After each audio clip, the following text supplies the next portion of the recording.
atomic batteries to power. Turbines to speed. Roger. Ready to move out.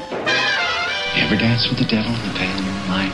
This town needs an enema. Riddle me this, riddle me that. Who's afraid of the big black bat? When Gotham is ashes, you have my permission to die. Gotham, this is your liberation. My mother warned me about getting into cars with strange men. This isn't a car. 20 years in Gotham. How many good guys are left? How many stayed that way? He has the power to wipe out the entire human race. Tell me, do you bleed? You will. I want you to tell all your friends about me. What are you? He's a silent guardian. A watchful protector. A dark knight. I'm Batman. Let the games begin.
Welcome to episode number 89 of the Batman on Film podcast. We are in the midst of celebrating Batman 1989 by Tim Burton, starring Michael Keaton and Jack Nicholson. And I can't do this by myself. I need to do it with a buddy. And I have Ryan Hoss here.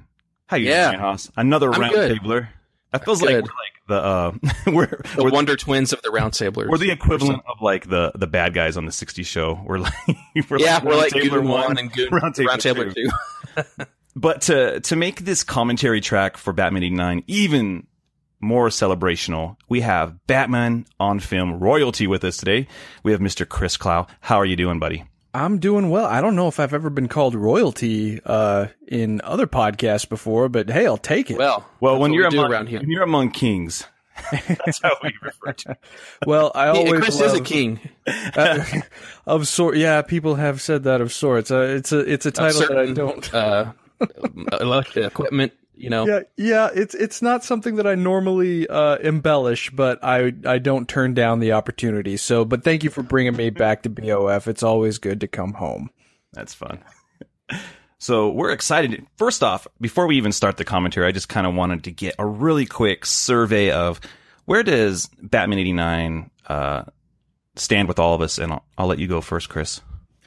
Oh, geez. Well, I mean, it's got a lot of personal, I think with most Batman fans, especially of a certain age, this movie has a great deal of significance. This actually has the distinction with me of being the very first movie I ever saw at a theater when I was 18 months old at a drive-in theater in Bakersfield, California. And you remember every moment, I'm sure. Well, see, that's the thing. I mean, my parents told me that I had my head sticking out the window the whole time, and I guess the windshield was getting in my way for some reason, but it's this movie that created the cultural phenomenon that I attach to and is basically responsible for, at least from what I understand, introducing me to a guy that I proudly call my favorite fictional character. So while it's not my favorite Batman movie specifically, it has a great deal of personal meaning for me. So I love this movie to death. Yeah. Awesome. Ryan, what you got, buddy? Yeah. Batman '89 is easily one of the things that I could call at the very epicenter, at the very core of my Batman fandom, just because, you know, the way Chris was talking about it, me and Chris are really close in age. I think we're both like 29 right now or something like that. Exactly. So we're like right on the money in terms of age. So, you know, my formative Batman things when I was a kid were the 60s show, Batman the Animated Series, and of course Batman 89 and Batman Returns too. So it was like the first big live action, real Batman thing that I got to see. And I just remember watching it at my grandma's house, and she bought a copy of the VHS. I never remember seeing it, the box of it. It was always just the blank VHS, and I wore it out to death. And I ended up making my own box for it, and I wrote like Batman #1, 1989, the original, the one that started it all, best movie ever, like with magic marker, and my little hand drawn little kid bat symbol, so I knew what movie it was, and so I've still got that laying around somewhere. I like that it says Batman #1 on it. Yeah, like the first one, if you didn't know. You're all first cinematic issue, right? Yeah. It wasn't until last year where I got to see this movie in the theater. They brought it back in some of those, retro things they'll do in some theaters. They'll show old movies, and I watched it twice last year, and I was pleasantly reminded how great of a film it is in terms of being a blockbuster movie and the kind of world building it does and stuff like that. And there's just a lot to love in this thing, in terms of performances and direction and style and score, and just everything about it is just really great. So I think that's enough for now. So what do you think, Justin? Yeah. I'm older than you guys, so I was at the perfect age for when this film came out. I was 10. I was in the midst of Batmania. Like, people all around me were getting their heads shaved with bat symbols, and it was like we were at the beach all summer. Everywhere you went, to the ice cream shop, they had Batman ice cream. There was Batman beach towels. Everything was Batman everywhere you went. And it was so fun. And you couldn't even get your hands on all of it because it was everywhere. It was bleeding onto the streets of Seal Beach, California.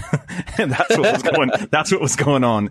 And, the ironic part of this is I never got to see the film in the theaters that year. That's amazing. I don't know if you've ever heard this story. Every opportunity to go see this movie, it was like, oh, we can't go. Oh, you can't go. I don't know if you should see it. Oh, no, we talked to so-and-so's parents. They say you should see it. And I remember being at my friend Chris's house, and we're hanging out. I love this. And his family's like, everybody get in the car. We're all going to go see Batman. And I'm like, yeah. And you're just like, my life is complete. Dude, I was like, this is sweet. And then we're driving out of the neighborhood, and we go by my house, and I'm like, oh, maybe we're picking up money or a jacket. And they're like, all right, see you, Justin.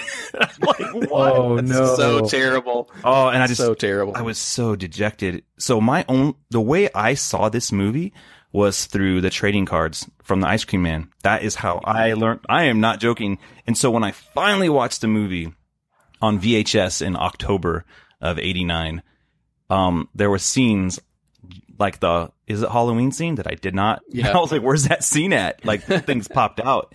And, so anyways, it was a weird viewing experience. And I finally saw it when I was 29 at a theater, crackles and all. Theater. And it was magical. And it was just a great time. And same age I saw it in a theater. It's amazing. 29 is the time awesome. to see it. So yeah, there you go. So cool. It's going good. to be great. It's good to get people's like intake on it. So yeah, without further ado, gentlemen, go to your bat computers, and I'm going to count to 3, and on 3 is when the atomic batteries go to power. Oh yeah.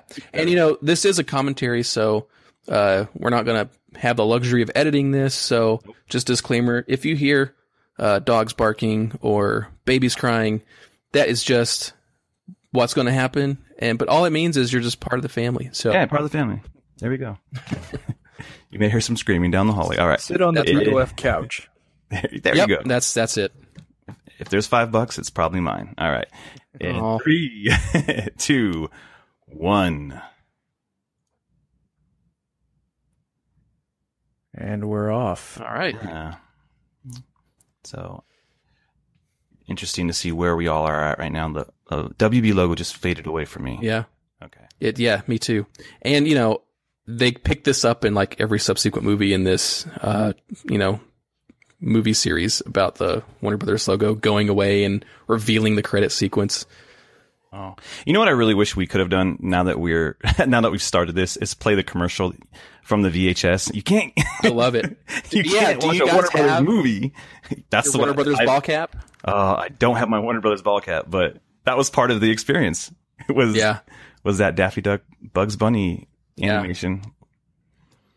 So did anybody ever like know what the heck was going on here when you watched this? I had no clue. No, I think a lot of people generally had that reaction just because it looks so unusual and you don't get the full context of everything. But that's exactly what it's supposed to do. It's supposed to look weird and esoteric and what is this dark, weird thing? But then again, that's like an allegory for what Batman is, the way that he's portrayed in this movie and the whole movie, overall. True. So it's kind of a cool thing to do. And movies don't really get this kind of giant opening sequence title credit thing. Oh, no. It's so simple, but it's really cool. Well, and I think one of the more important things that it does, though, is introduces you full bore to the score. And and just the all-encompassing nature of what Danny Elfman created for this is phenomenal and really probably hasn't been beat. I mean, we can debate till we're blue in the face about how far superhero scores have come and where they were before. But I mean, really, the two heavyweights in my mind are this and John Williams' Superman. I don't think that there's really been any superhero score that has come close to the sheer iconography and clear winning of those songs, of those scores overall. Yeah. So much. His approach is around now. Another media. Yeah. And it's hard to get away from it. Danny Elfman's approach is just so, he plays it like it's a Phantom of the Opera, very operatic, very heavy themes. And to get you off on the bat with this kind of title sequence is just really cool. Yeah. I think I even heard a story about him coming up with a theme for that. He was doing it on the airplane, and he kept thinking of the parts of the theme, of the main Batman theme, and he kept running back and forth between the bathroom and back, and he said everybody was looking at him like he was crazy, and he's like, no, this is important. I've got to write down these notes, because he couldn't concentrate with all the airplane stuff, so he had to go in the bathroom, sit down, like really concentrate on the notes and writing the notes down on a napkin and stuff.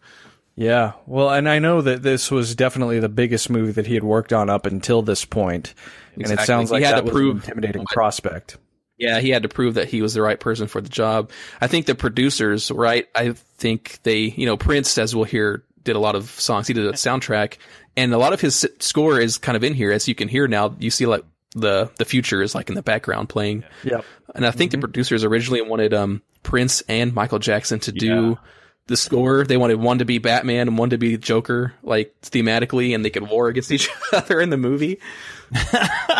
That's funny. I mean, interesting idea, and definitely two musically talented individuals. And I mean, it would have been kind of interesting to see, but it sounds like Tim Burton had his patience tested a little bit when it came to the sheer commercialization of it, which is kind of ironic considering how much of a marketing powerhouse this movie ended up being in the late 80s.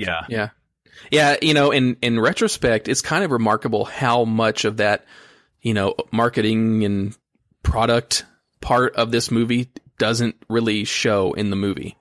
With everything else in it, even though you have the Prince songs and just all that stuff, and how big of a cultural thing this was, it still kind of stands apart. And the Nike boots, we'll see those up close too. Yeah. Michael Keaton just kind of all works in this. Bruce Wayne doesn't say, "Give me a Coke, Alfred." Well, and you have to imagine too that seeing this, because you guys see the robbery, right? Yeah. Okay. Yeah. And what is this? This scene where you see Batman turn. I never knew what that was for years. Yeah, this was on the weird. VHS. On the VHS, it looks so weird. I never knew what that was.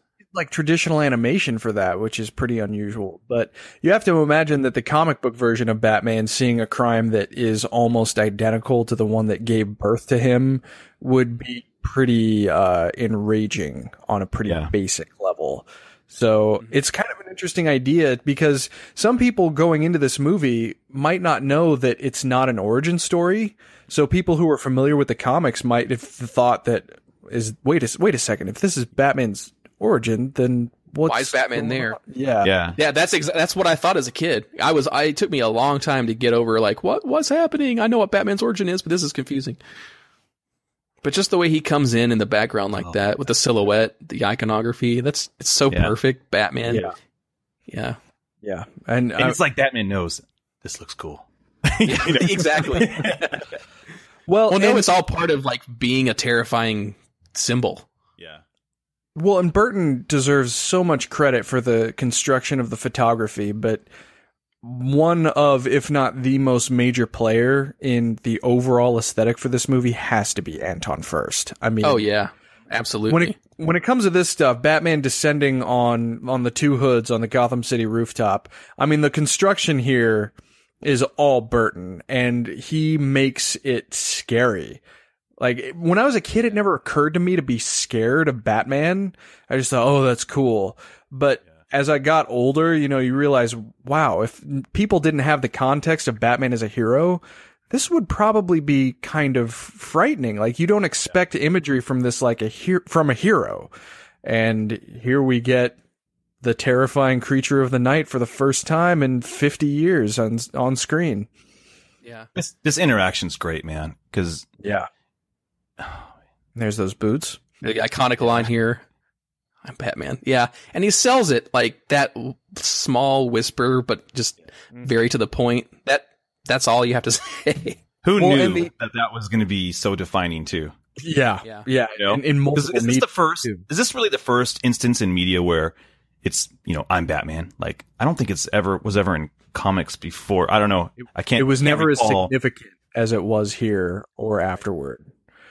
But I mean, here we go. Yep.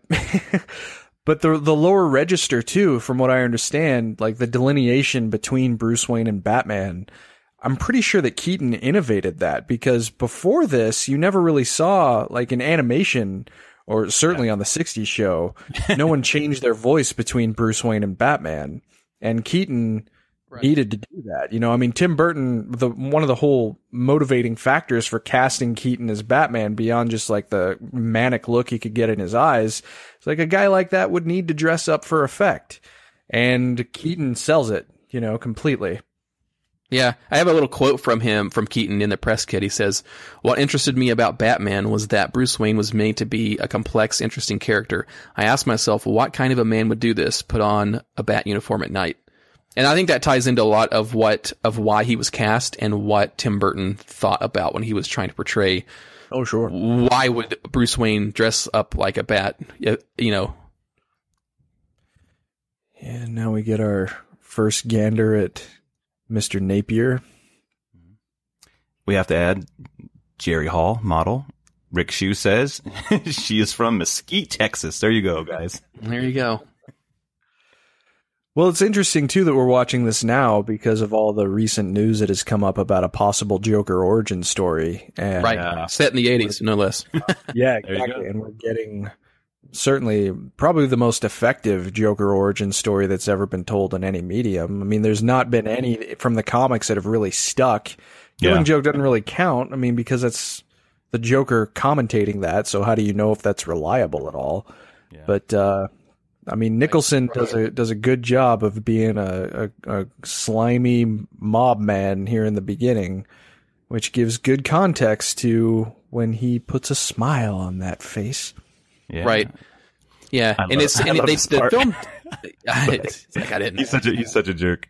It's great. The film does a good job of like showing that he's got these very like under the hood tendencies of like manicness and artisticness that he just doesn't really express, you know, but then once he's the Joker, he just kind of goes off on that, which I think is a really interesting approach. I mean, a lot of the stuff in this movie isn't exactly like, oh, this is the definitive way this character should be portrayed or whatever, but it's a lot of the decisions made in both the visuals and the way the characters are portrayed are very much work together in and of themselves. Like they thought it through, like what they were doing with this movie.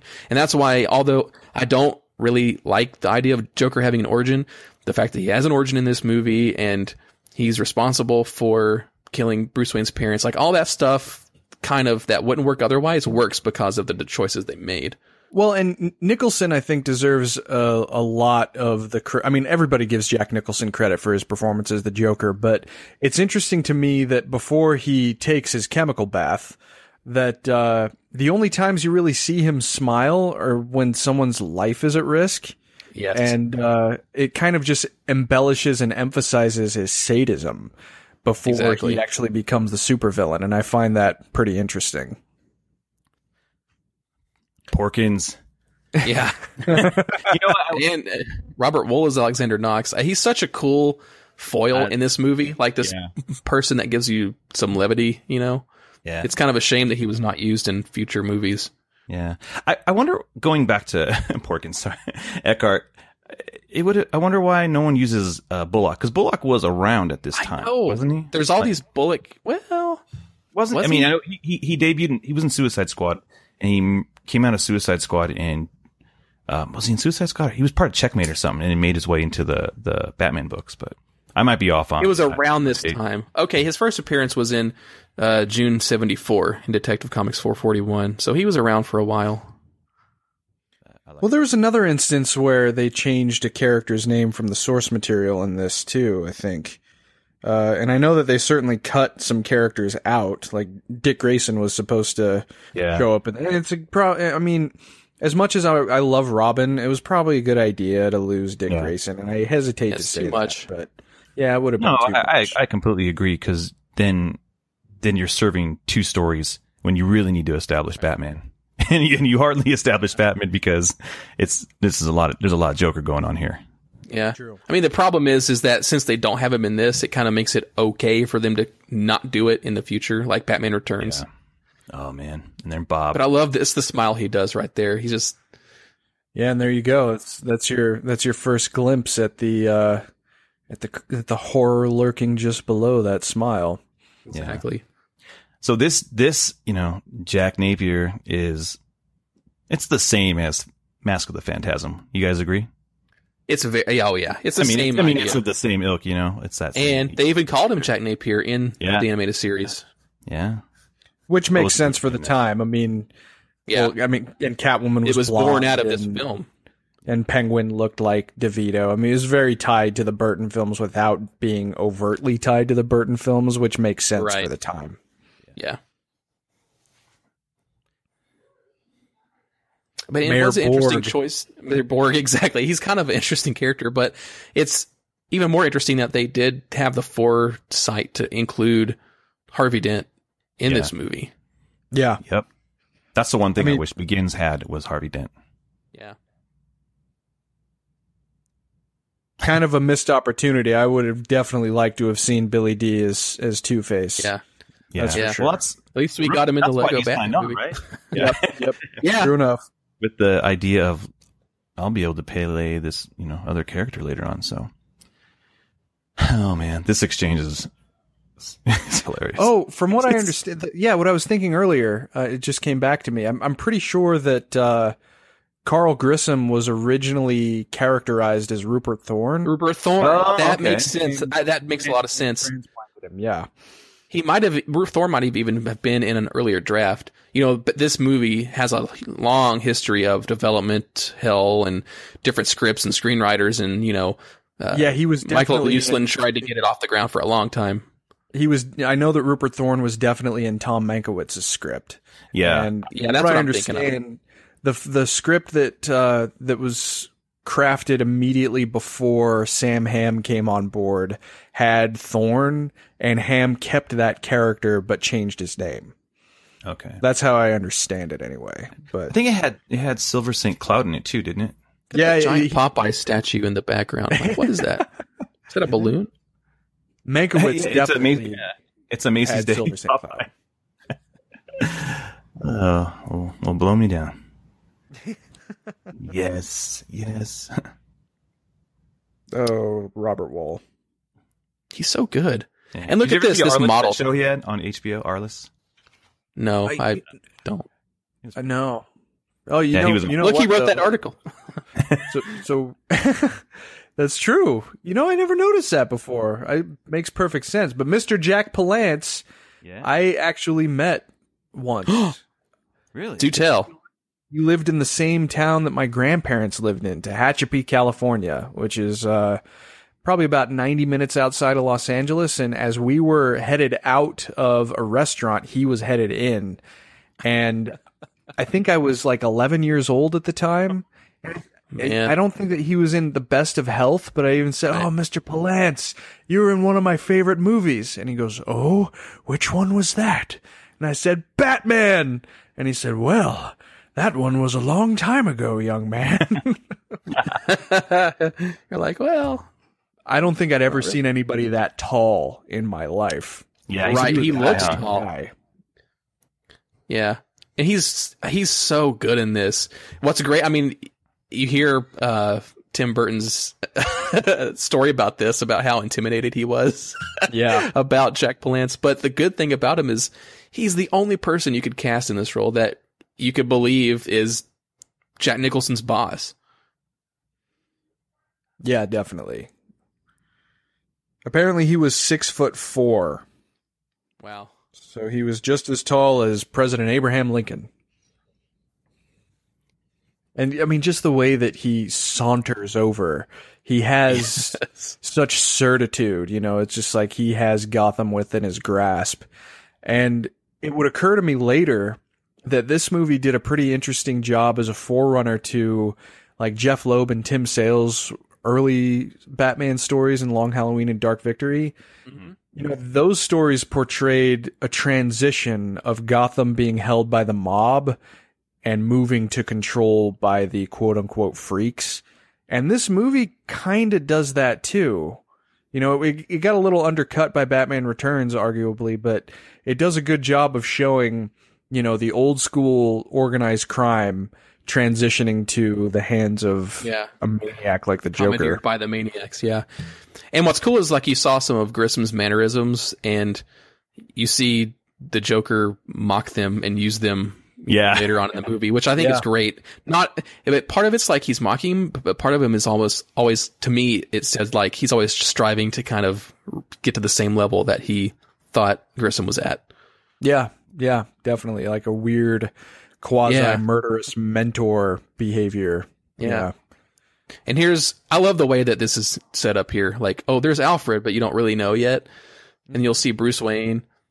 And then I think there's another Prince song in the background too. Is it Electric Chair? Something like that? Yeah, I think you're right. I love it gives him the tip. That's like, okay. But, and Vicky Vale. I mean, you know, but now that I think about it, this might have been my first look at what gambling looked like. I'm not sure. I mean, it was accurate, probably. And a good old commissioner who was partaking. Yeah, Gotham State must have pretty lax laws when it comes to gambling. So here we go. It's Gotham. Here's the reporters not knowing who Bruce Wayne is. That's a theme in Batman movies. Yeah. Good one, Justin. Who's this guy? Who's this guy with the hairpiece? Come on. Look at how much Keaton is doing with just his mannerisms. This scene is fantastic too, because it just shows how aloof Bruce Wayne is. Yeah. Well, I don't know if aloof is the right. I mean, it's just he's just so in and of himself that he's just his obsessiveness as Batman doesn't really get separated in his Bruce Wayne compared to other versions we've. I mean, he has a public face clearly, but I mean, even Jeanette Kahn, who was president of DC at this time, would describe him as just like overly neurotic. And he kind of I got a kind of Howard Hughes type of vibe from Keaton's Bruce Wayne, just because his eccentricity is kind of overriding, and he doesn't really concern himself with putting on a public face that we're used to either in the comics or with what Christian Bale did. So it's definitely a unique take on the duality between Bruce Wayne and Batman. Mm-hmm.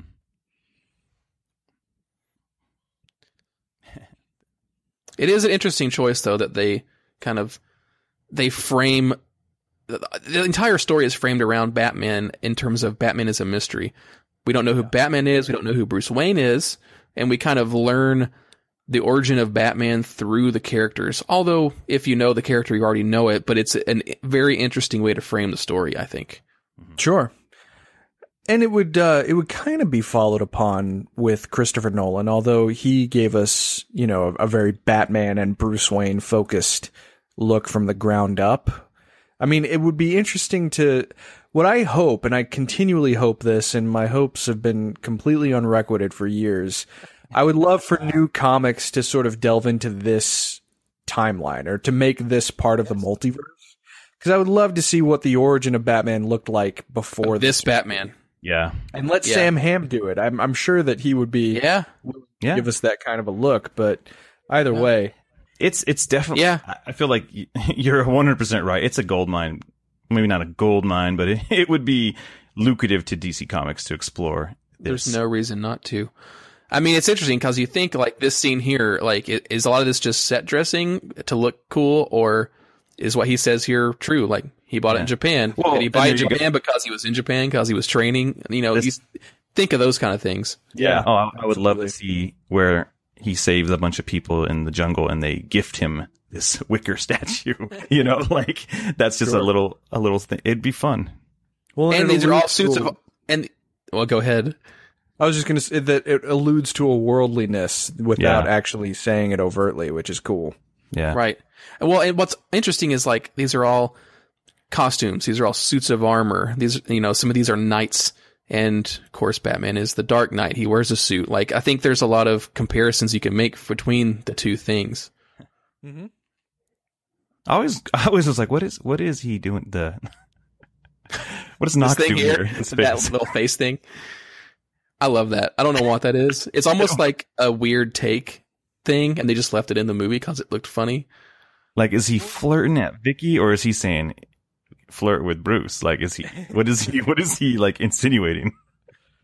You know, something else that just kind of occurs to me watching this again, it emphasizes Wayne Manor's design is almost like a mausoleum.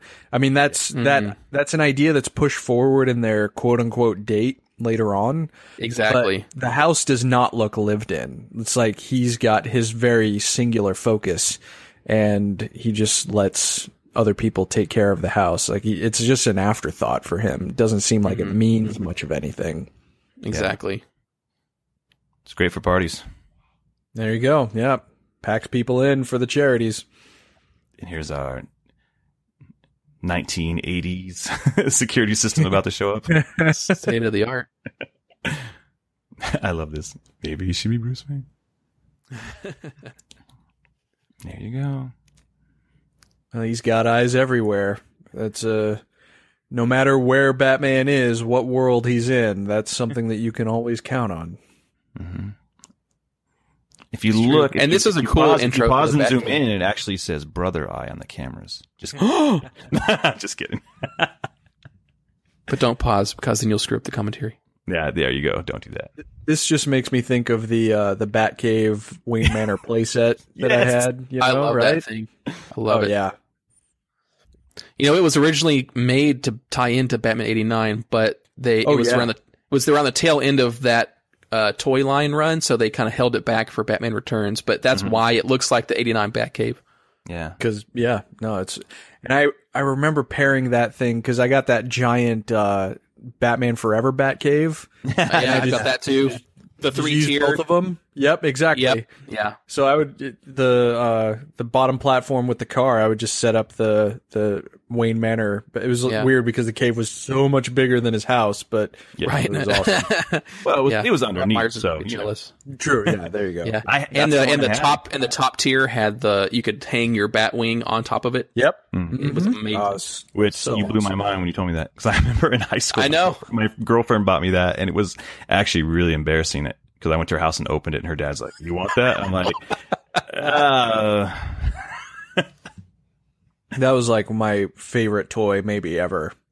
That and my Millennium Falcon. Speaking of toys, I rebought a Batman '89 toy recently. Justin knows this. I rebought the Toy Biz projector gun. Yep. Awesome. Did you have that, Chris? I did. Yeah. And what didn't they have one of the frames of the Joker falling?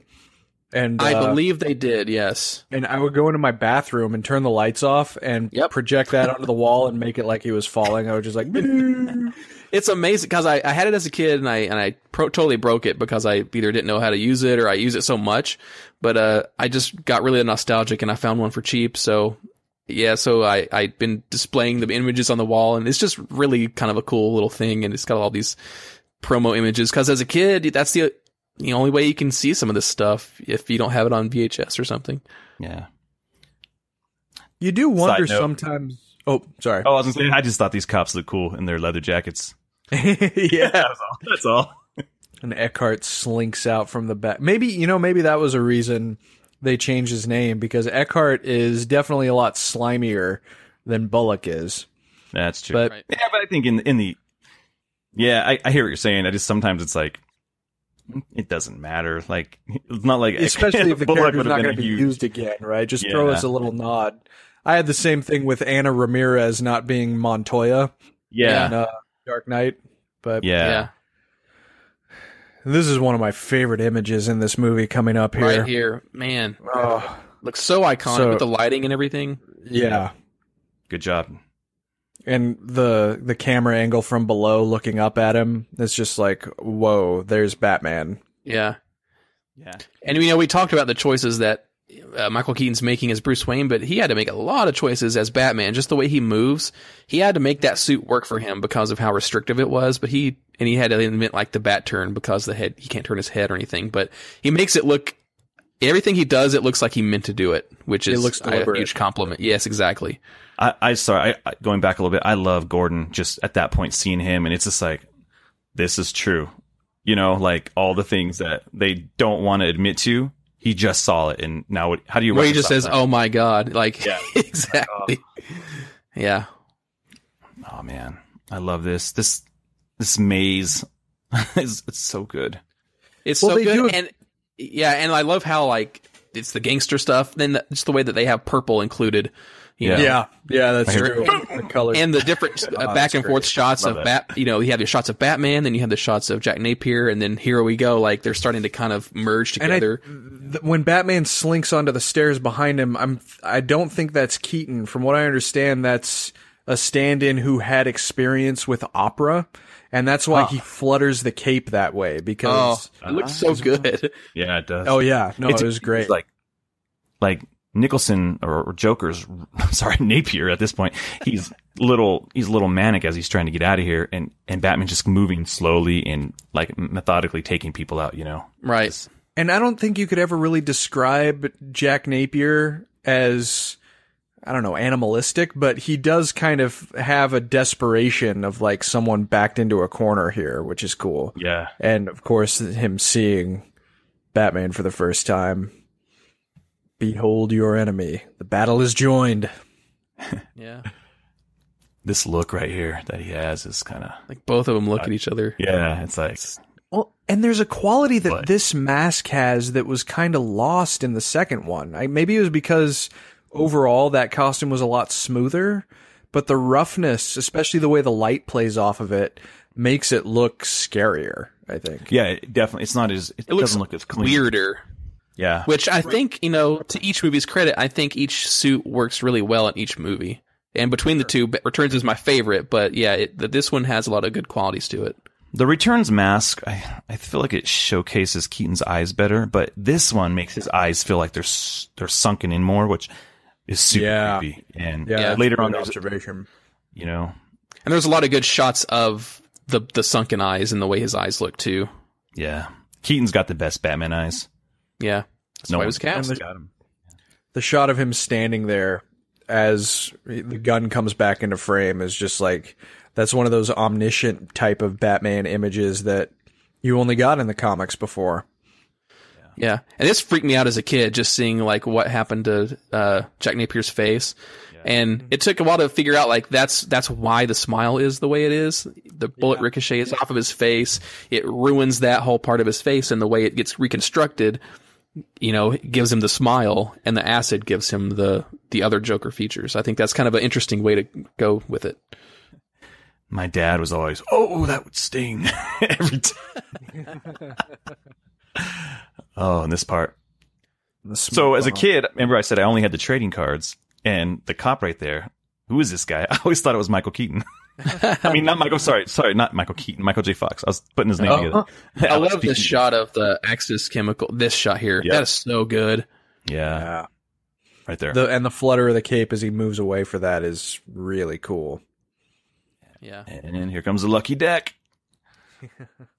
Like, that's cool, but I kind of lament the loss of, like, wouldn't it have been cool if they showed, like, Jack Nicholson's Jack Napier crawling out of that, like giggling and laughing and screaming, and like the whole Killing Joke scene. Yeah, but I think Burton is super inspired by the Hammer horror movies. Like, there's a lot of like he wants you to infer. I mean, even with this casting of people, but I feel like that was just enough. I mean, for me. Oh yeah. Plus, think if he like crawled onto the bank of the river and his cheeks are bleeding and his skin's it might have pushed the movie into an R for all we know. That's true. Yeah. That's true. How sick are you, Ryan? I know. I want to see it all. Knox. Well, but the restriction would help it, especially in the plastic surgery scene. Yeah. Right. Oh yeah. Because that's clearly right. At least you can't have that if you don't not set it up ahead of time. Right. And here we go again with like the mausoleum type house, almost empty and vapid dining room that is totally impersonal and doesn't have any kind of intimacy for what looks kind of like a date. I mean, you're not even sure until they actually go into the smaller kitchen. Right. I always wondered what kind of soup this was. It needs salt, apparently. Yeah, it's not vichyssoise. As a kid, too. I mean, oh man, vichyssoise was something I was obsessed with for years until I finally ate it. And it wasn't even bad. It's just like, oh, that wasn't what I was expecting. Cold. It is cold, yeah. But in this, it's hot. He makes hot soup in the first movie. Mm-hmm. He's a fan of soup. I always thought for some reason it's got like a brown, but when I was a kid, I was like, maybe that's tomato soup. I don't know why I thought that, but hey, it is what it is. This next scene is cool because you get some nice dialogue with Alfred, Yeah. Mm-hmm. Yeah. And you were talking about the commercialization and you don't see Bruce Wayne drinking Coke, but we do have the Diet Coke commercial with Alfred drinking a Diet Coke and Diet Coke with Batcaves on it. It's awesome. No, this black car will be difficult to miss. I love this. Like, you're in the Alfred's quarters, or I don't know where you're at. If you're in the walk-in pantry or Alfred's pantry, something. Well, it certainly emphasizes where Bruce's humanity comes from, and it comes from him.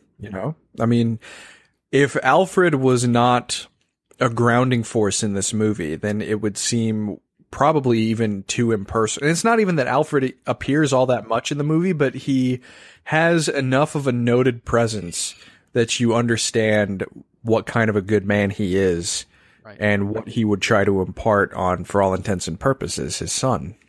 Right. And and you get to infer like, well, where Bruce would be without him. He's like one of his last links to, humanity, really. And Vicky represents that too. But later on, they play with that in a lot of the scenes they have with Alfred talking to Bruce about Vicky and what his life means. And every scene ahead a bit. Yeah, every scene that Alfred's in, he has some pretty darn important dialogue. Now that you mention it. Oh, absolutely. And I mean, and that extends to the other movies he appears in too. I mean, as much as Batman and Robin is deserving of derision, pretty much every moment, at least in my estimation, that Michael Gough is on screen is absolutely worthy of being seen by the most hardcore Batman fans. I mean, they definitely took it to a better spot by the time we got to Michael Caine, but the humanity that Gough provided is nigh on definitive. Yeah. So, I mean, I think Gough is my favorite Alfred. He's great. I mean, he's great. He really is. And you talked earlier about the Hammer horror movies, Justin. That's where Michael Gough came from. Yep. Exactly. Now with this scene, did you guys spot the? Yeah. That was okay. Yeah. Yeah. So go for it, because I couldn't remember the issue. But in War Jokes and Riddles, it was either 28 or 29. Because I actually read 3 issues in rapid. I think it's 27. 27. Oh, okay. But yeah, they do this with the Riddler, which is a pretty nice touch. Oh. That's great. It's beat for beat. Yeah, I was really surprised. For an underground surgery place, I thought it was interesting how there was a sign that said surgery on the outside. That's the kind of place Gotham is, man. Oh, that's and so gross. You notice he doesn't really have the Joker makeup on when he goes. which kind of sucks, but it's not bad. This scene terrified me as a kid. Terrified. Look how wacky he is walking. To me, the specific part that terrified me the most is when he takes the mirror and he smashes the mirror. Mm-hmm. Yeah. I think it was almost the laugh as he was stumbling up the stairs. It's just like, that's the definitive moment where his mind breaks, apparently. Yeah. And that laugh would embed itself into years of my nightmares going forward. Yeah. Yeah. It's one of those things where you're like, you can't really understate how much Nicholson brings to the role. Yes, he's Nicholson and everything, but man, you don't get to the Joker that way without him doing what he did. No, absolutely not. I mean, his importance should not be understated. And when we have the pretty important first major look and and we'll point out when it comes up, but the shoe polish error, you know. Yeah. Yeah.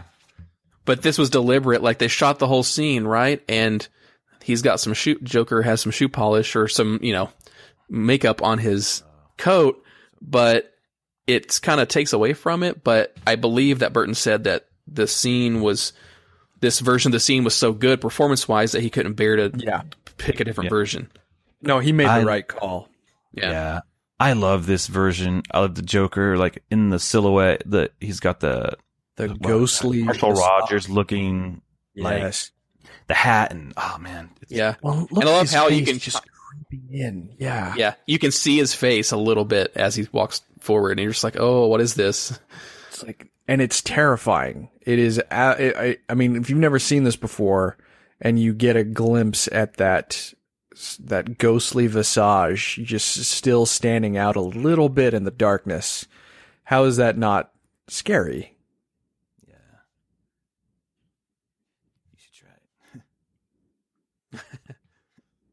And his voice sells it too. Nicholson's voice. Yeah. I mean, he's the viciousness of his voice being I guess counterbalanced by his clownish appearance, but it just and then the clownish laugh as well. You've got that that solid stern voice with the manic, horrendous laughter. It's just it works so well. And the goofy score for this too also just adds to the total creep factor. Yeah. As he's taking joy and emptying his gun into his former boss. And on a score note, you see that picked up for the rest of the film. You think about the climax and some of the music there. It's kind of this operatic, silly kind of stuff, and it's such a good choice. Yeah. Now, was this the inspiration? We were talking about that Batcave playset earlier. Mm-hmm. When she wakes up and she sees him hanging upside down. You remember on that set there were little holes for his feet, and you could have him hang upside down? Yes. Was that just from this scene? Yes. Had to have been. Yeah. These little pegs. Right? These little pegs he'd put his feet in, and he dangles upside down like a bat. Yeah. Kind of an interesting workout there. Never tried it. It looks like a CrossFit type of thing. I don't know. Yeah. It's like, why is he upside down like a bat? She's like, wait a second. He's doing something with his arms too. Yeah. Yeah. It's kind of strange how unclear what he's actually doing really is. Mm-hmm. Yeah. This is my favorite. Where he starts mumbling, it's so weird. It's great. Yeah, and he's just talking to himself, and like this is what it shows, like his manicness coming through now that he's the Joker. He's just, he's Jack Napier turned to 11 at all times. Well, it's just like, why are his hands covered in blood exactly? Or is he just wiping it off of the paper from the shooting earlier? Yeah, that's my assumption. But the way do they get a load of me? My 11th grade English teacher had a poster of this like scene, and it said, "Wait till they get a load of me in our classroom." I was just like, "You're the coolest, Mr. Melhewish."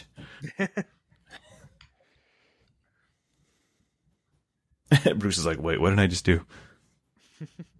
Oh wait, no, commitment? Can't do that. Yeah, basically.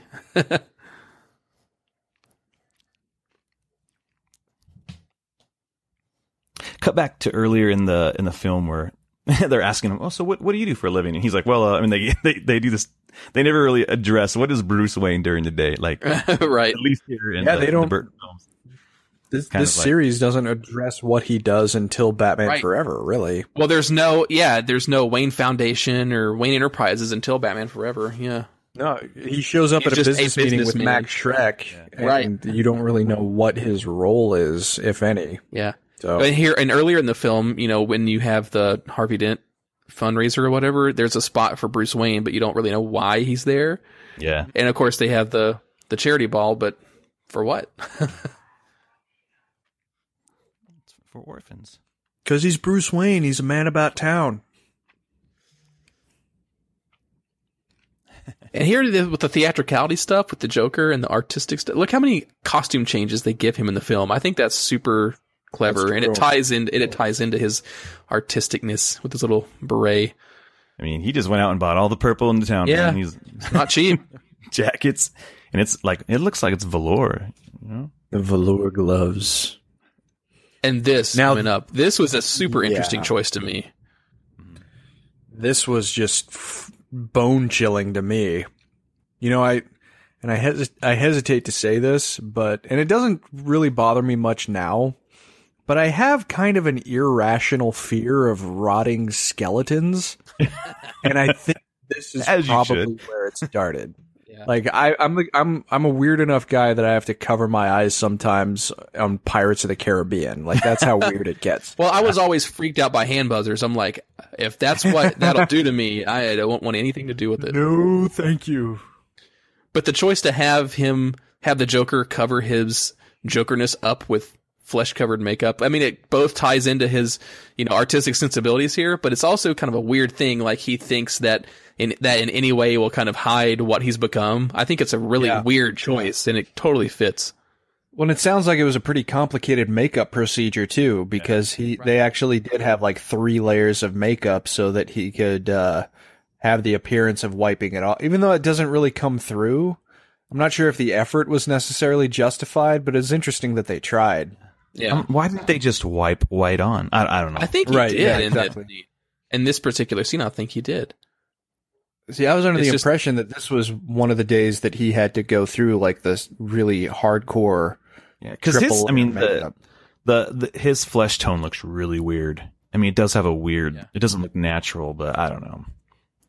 But you know what? That works because you think about it. If he is the Joker, he's got this white face. He has to kind of use makeup to approximate what skin would look like. So it works for me in that regard. And the wall art here freaked me out as a kid, by the way. I don't know what's happening there. There's a girl dancing. It's weird. This is where like the German expressionism starts to creep in a little bit, like the kind of fascistic art style that would be prevalent in the construction of the city. Yeah. But then this just goes off the rails creepy when he starts having the monologue with the dead guy. But then this is what you were talking about earlier with mocking. Yep. Exactly. Oh man, I do this. I did this all the time with the buddies. You are number one. Yeah, and going earlier to the Eckhart stuff, if anybody has the chance if you owe anybody money, always, if you ever have the chance, try to give them the money in the form of a money sandwich, because it is so satisfying. That number one guy, I think Troy Baker even pulled that line out as Two-Face in Arkham City briefly, too. Oh, really?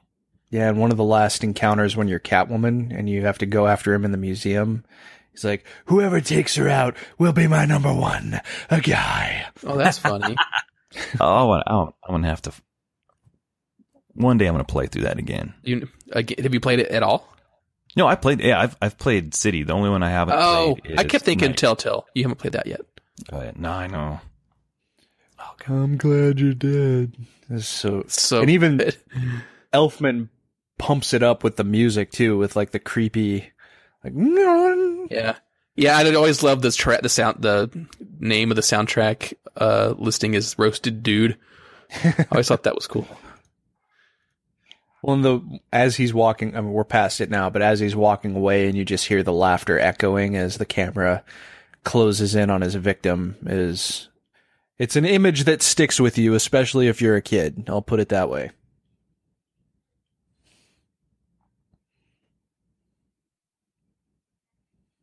Who cares? Exactly what he wants people to ask. Exactly. And it's nice to see a detective element here a little bit with Vicky. But with Vicky. Yeah. Yeah. I mean, you don't really get it too well. You know, out of the original movies, there's definitely more Detective Batman in this than any of the other ones. That's true. He has to do all of the work to uncover the recipe to nullify Joker's stuff. Yeah. Yeah. But it's cool seeing an investigator, because sometimes in DC history, as you guys well know, reporters can be weirdly ignorant. Like, I think that's one of the reasons why they decided to bring Lois in on the joke about Superman's identity. It's like she was starting to look kind of dumb that she didn't put this together. And should have known Lex nice. Luthor was behind that bullet, though.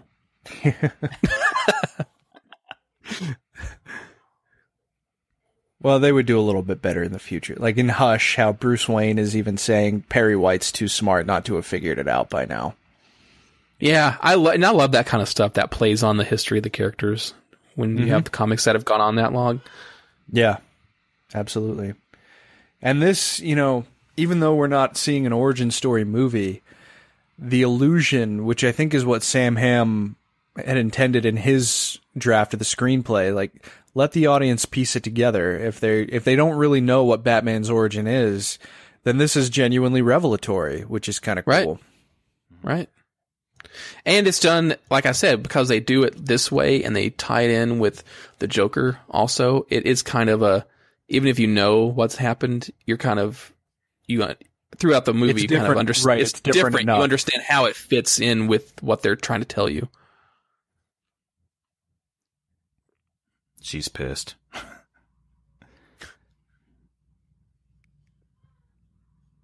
Gotham City Hall. The City Hall, it reminds me of City Hall in the 60s show.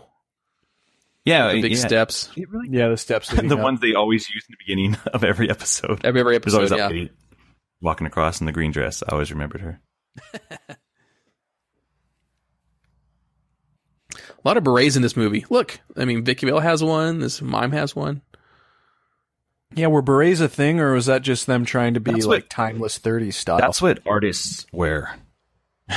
They wear berets. There you go. Artists and clowns. You know, in truth, this scene... That's a young Hal Jordan right there. Maybe, a bomber jacket. This scene kind of slows down the movie a bit for me, though. This one's not my favorite.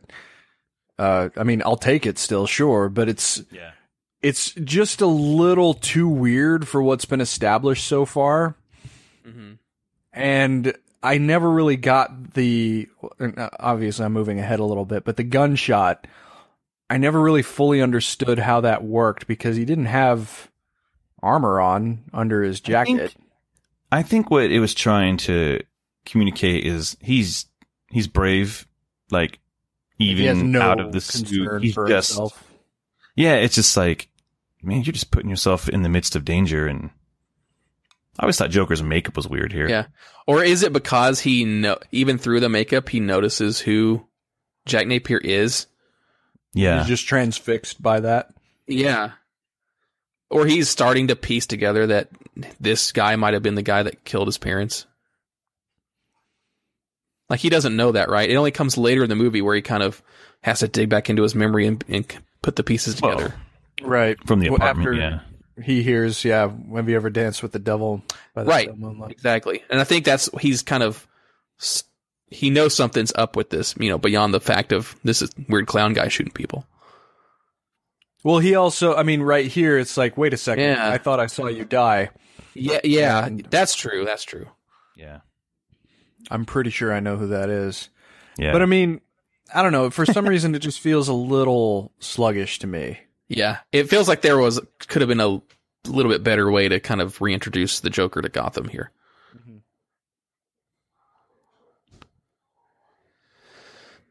Mayor Borg, you will be assimilated. I love the box. Yeah, it's like an animated series Joker thing I could see doing. Yeah.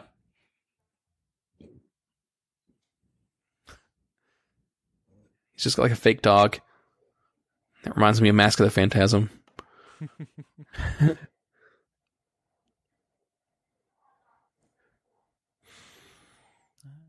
Yeah, I remember seeing that as a kid. I'm like, Mom, what's an enema?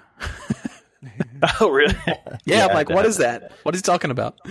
Yeah. I'd have a friend who always say that. Yeah, I had a friend who always quoted it too, and it kind of concerned my parents because they were like, "Why is he talking about that?" He's like, "This town needs an enema." It's like, whoa, do you know what an enema is? And my mom was a nurse, so she's like, "This town does not need an enema."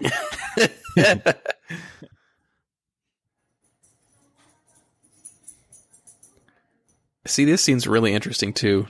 Just Bruce and Alfred dynamic is really interesting in this film.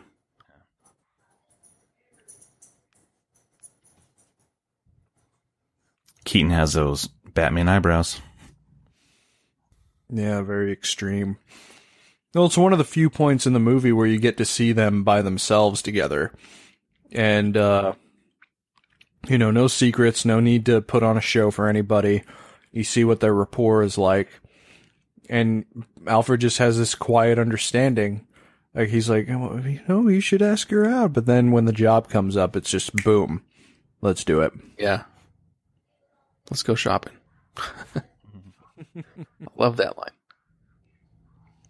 This apartment design is really cool to me. I think it kind of, along with a lot of the other city stuff, it just kind of is very deliberate and kind of has this Art Deco feel. I hope it's rent controlled. That place looks expensive. Exactly.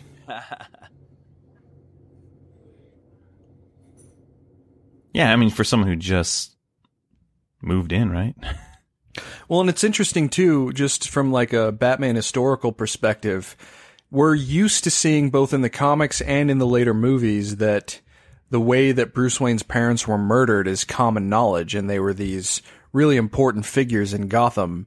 But she has to do digging to find out exactly what happened, and Knox doesn't even know right away, that's where the Waynes were murdered. That's Crime Alley.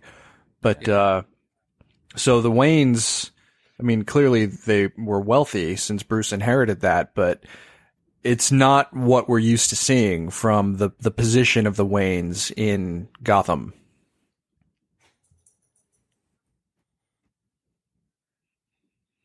Yeah, it's almost like the film wants you to think that that after their murder, there's kind of a very blank slate in terms of Bruce Wayne and who he is. Like he just decided to go off the grid completely, but then probably came back and still just is running Wayne stuff.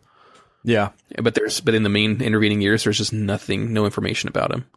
Yeah, and Bruce is obviously rich, but he doesn't seem to have really any semblance of celebrity in this movie. Exactly.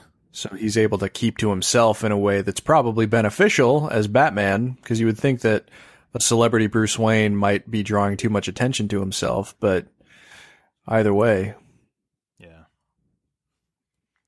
Well, this is interesting. I think this insinuates, like, you see some pamphlets at the beginning of this scene where it shows like DDID nerve gas, which I guess is where the whole Joker gas comes from. But I always wondered as a kid, like, did he just find that, or was that something that Axis Chemical had like a part in that he, figured out? Remember part of his rap sheet is he has history with chemistry and but I was just wondering, like, that enables him to create it, but who had control of this? Did he find it, or is this the base gas something that Axis Chemicals had? I think you're right. Maybe he's investigating it there, He just sits by the fireplace with Chemical and Engineering Weekly, and he's flittering through it, and he's like, okay, how can this kill someone? Ooh. He's lipstick and deodorant won't do it alone, but... Yeah. Be untraceable. Now, this scene is very interesting. It's very interesting, and it's very traditional Joker, too. Announcing your crimes, like, on air, or, originally it was through the radio. That's true. It kind of goes back to Batman #1 in a way. Yeah. Mm-hmm. They're so stereotypical with their newscaster voices.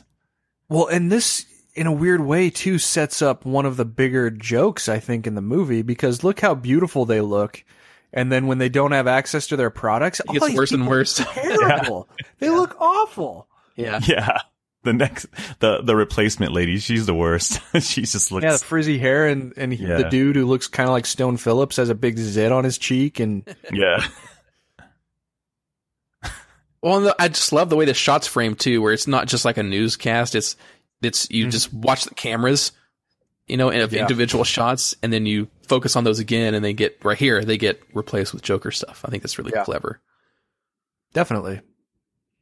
Oh man. Smilex. Just think about the effort he had to put into to make all the branding. Yeah, for this. I wonder if this would stand up to the scrutiny of like a 4K remaster. If they're able to implement like HDR into an older movie like this, because I bet, like we were talking earlier about the ghostly visage of him as he approached Grissom early on when we get the first Joker reveal. Right. And it seems like an HDR master might even make that creepier. Right. Yeah. I think that I would be surprised if they do at some point. I know they're coming out with like a Blade Runner really soon. Yeah. Can't wait. An original 35mm film elements have more than enough pixel information to get 4K from that. So Sure. I wouldn't be surprised if we get something like that soon. And T2 comes out, I think, in October as well. And that's that was around this time, a couple years off. So if we ever got something like that from this movie, day one buy, that's for sure. Oh, yeah. I'd buy this movie for like the 5th time. Yeah. I posted a picture on Twitter. I've got probably 10 different versions of this film. I saw that. That's Did awesome. you see that? I've got the PSP version, the 8mm VHS version. Do you have a HD, like, what was it, a HD DVD? Do you have that version? There was not an HD DVD version. Oh, they didn't make one? Okay. No, they did make Batman Begins, and yes, I have that. Did you have an HD DVD drive on your 360?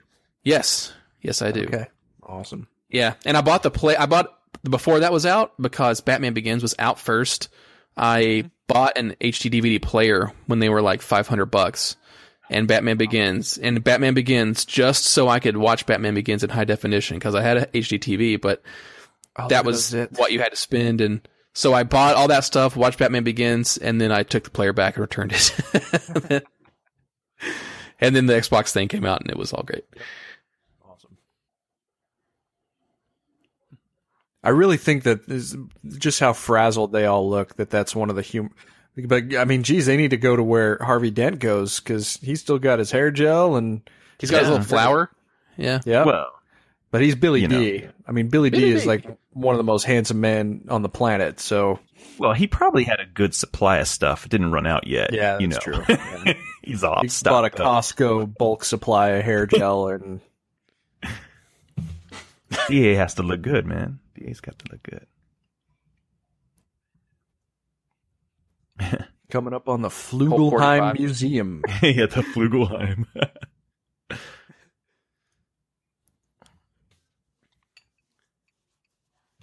Yeah, that was hard to pronounce as a kid, too. I'm like, what's it say? I don't know.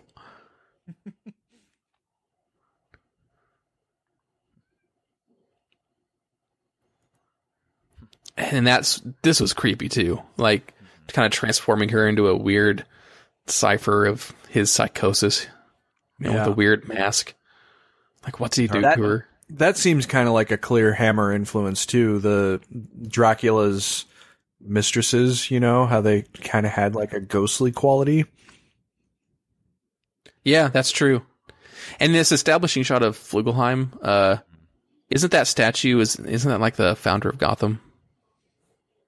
Guy with the beard. Think in the lore, I think so, but I'm not 100% sure. Yeah, I think I read that somewhere. Mm-hmm.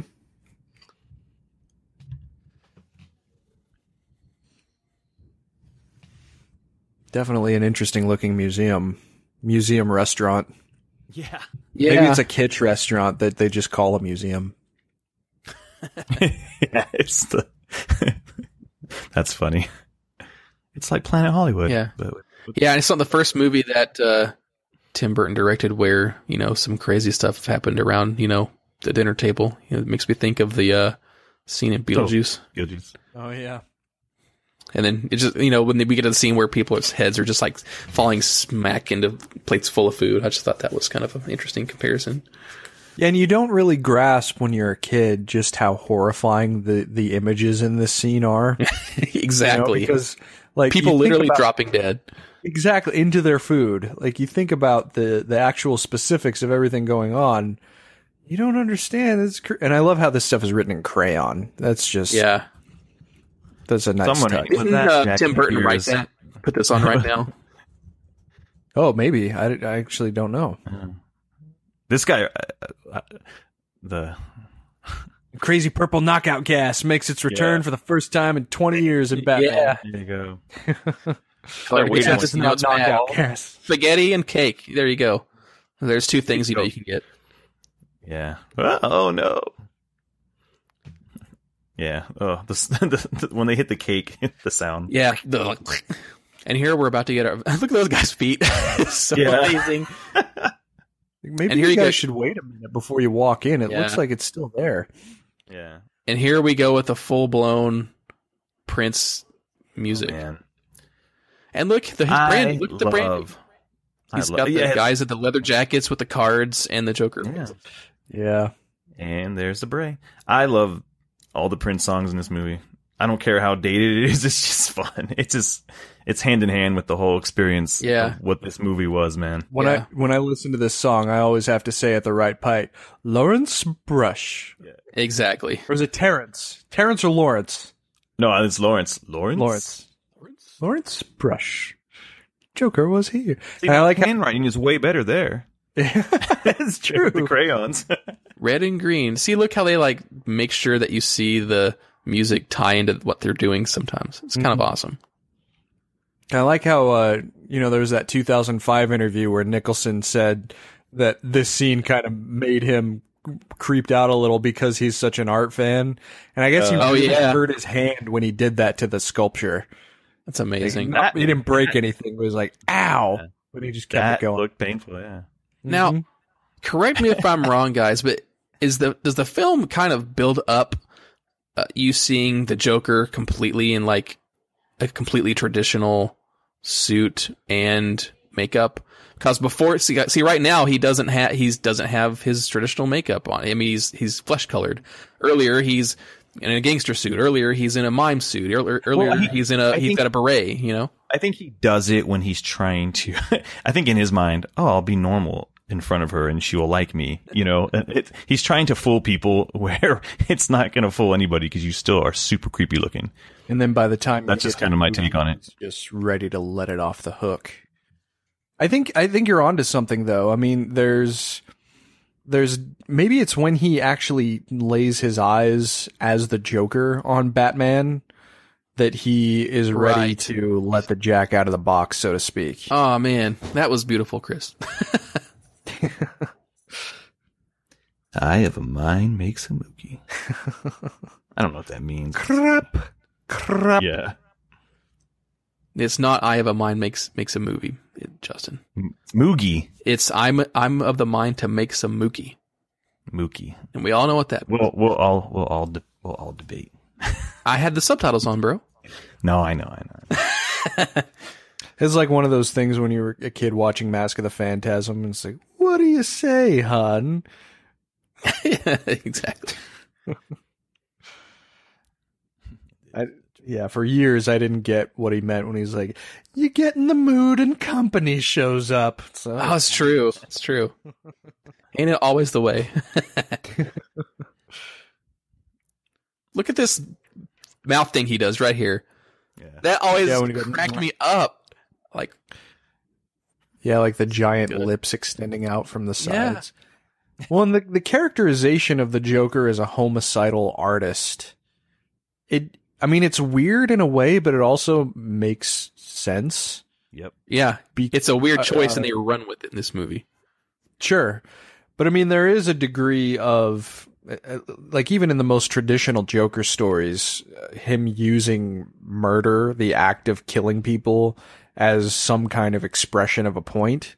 And that is, you could determine that it's a twisted and disgusting form of art, but they actually give it a full-on name in this. Right, they make it very explicit.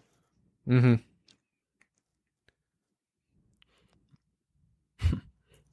See, he describes her as a sketch, even.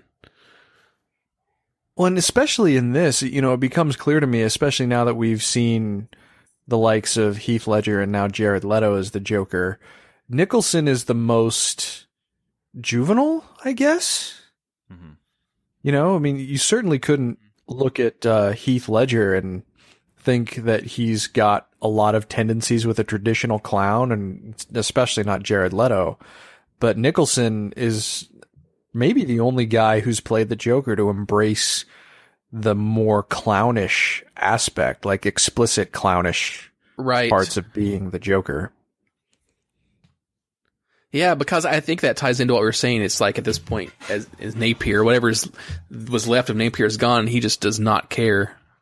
I thought I was a Pisces. I love that. Yeah.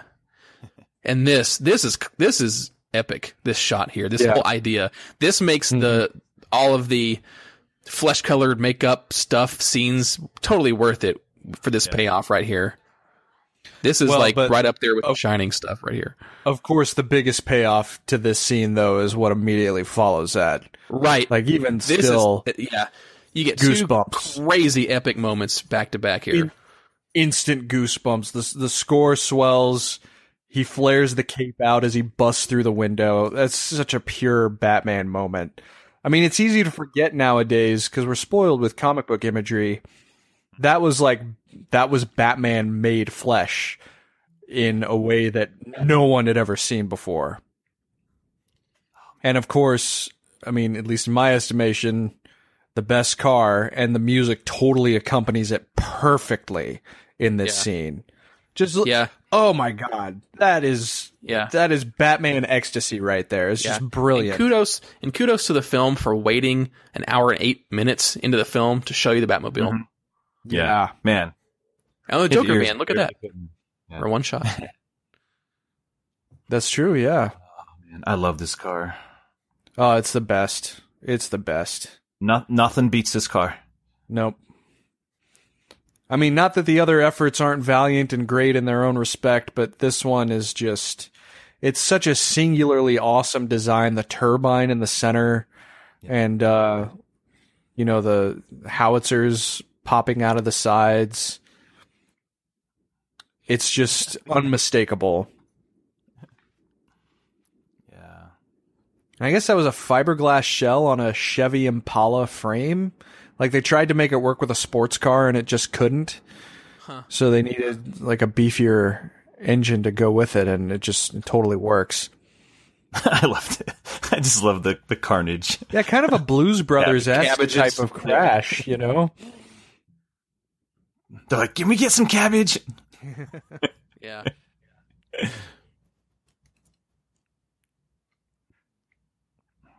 Good brakes. It's got probably the best brakes. We'll see that later.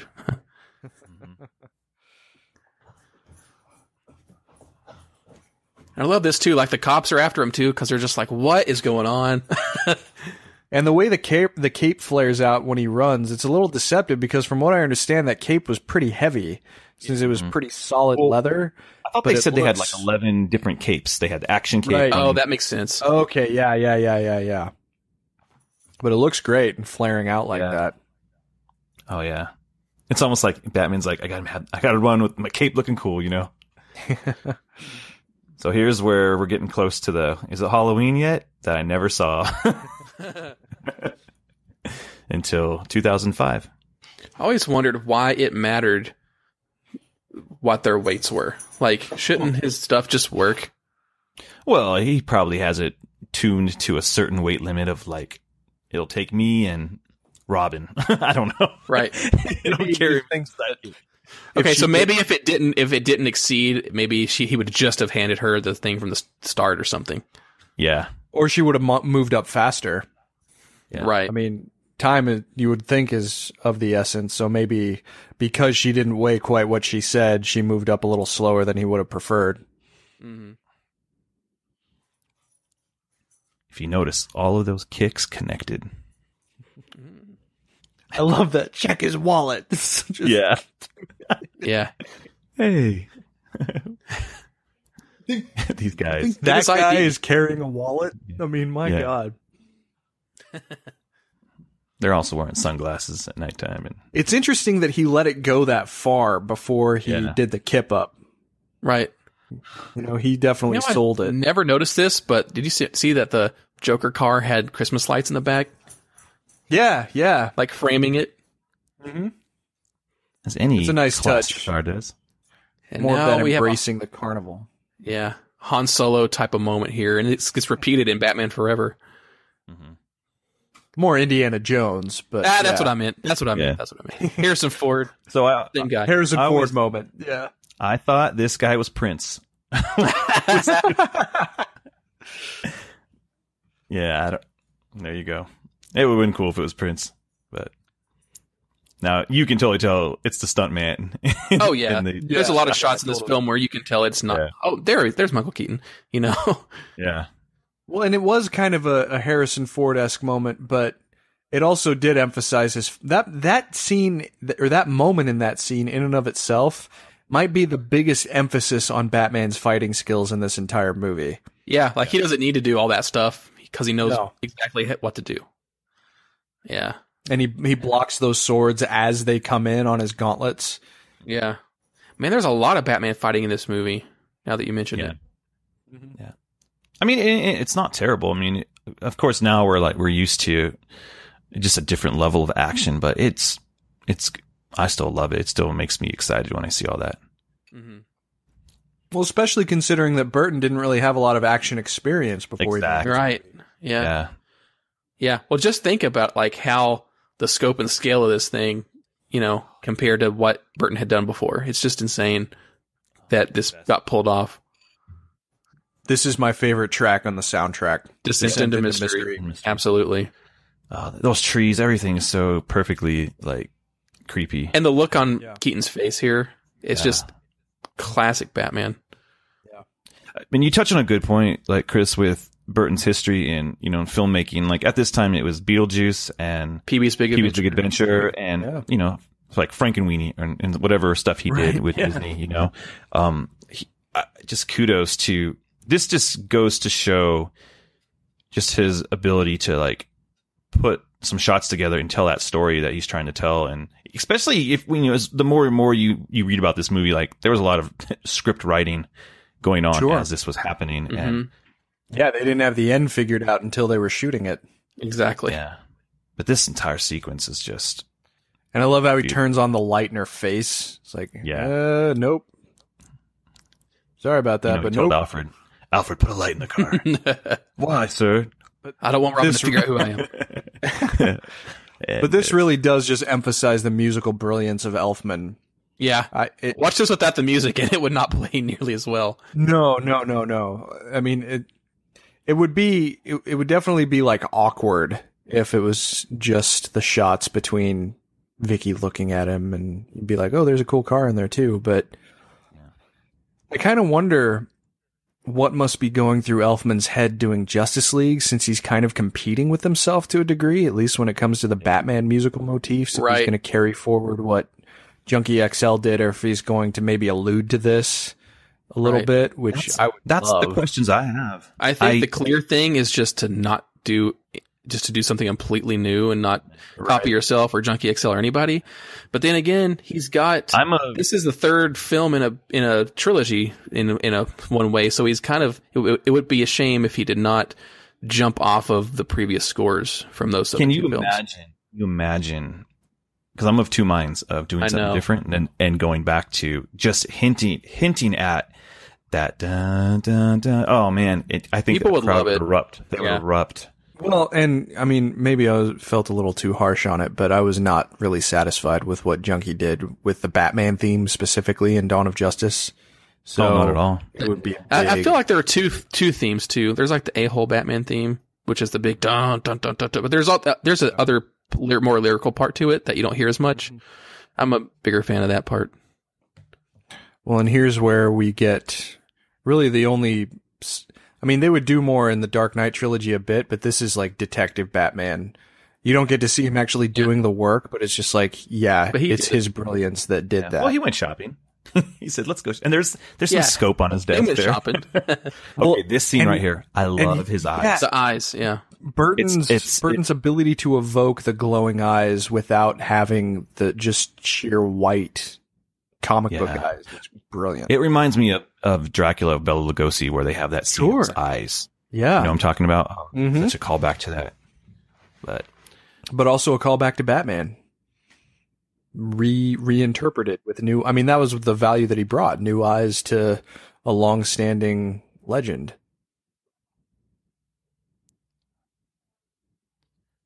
Is that Amanda Keeler up there? Cynthia Walker or Amanda Keeler? Which one was it? My uncle was always they're having bad sex. I love how just like the files on the table, like, all right, I'll leave this here. Yeah. Like, I just like imagining him bringing her up in full costume and laying her on the bed. It's like, all right. Yeah. You just wonder how that happened.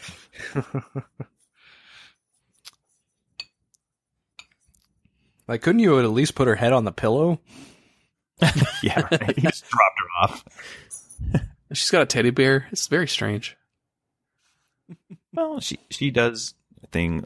So it brings me to a question here from our Instagram. We had a question about just Vicky Vale's. Why does she get so attached after just one date? Is she in middle school? And that was from Andy Luca on Instagram. And so maybe she has a teddy bear. That's a valid question, but I think that she was more taken in by the mystique of Bruce Wayne's personality. Exactly. He was so I agree. Yeah. It's clear that her investigative mind is something she just couldn't shake in terms of her relationship with him. And I think anyone can get wrapped up into mystery. And, you know, when you're in a situation such as this, you know, you don't know where life's going to take you.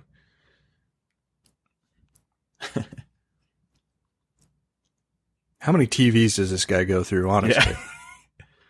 Right?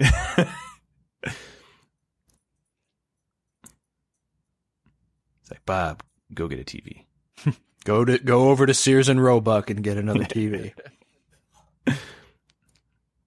Go to Crazy Gideon's. I love the look at the open vault.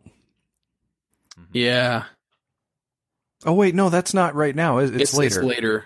Yeah. I'm confusing things. Sorry. It's nice that he has just like this regular office alcove in the Batcave, though. I know. But it's still all black. Yep. Yeah, the black wood actually looks really nice. No, it does. Man, this scene's crazy. I love this. Sounds weird. I love this door. I think this door is great. Those flowers were not going to cut it. You needed to at least get roses. Yeah, he had roses for his appearance.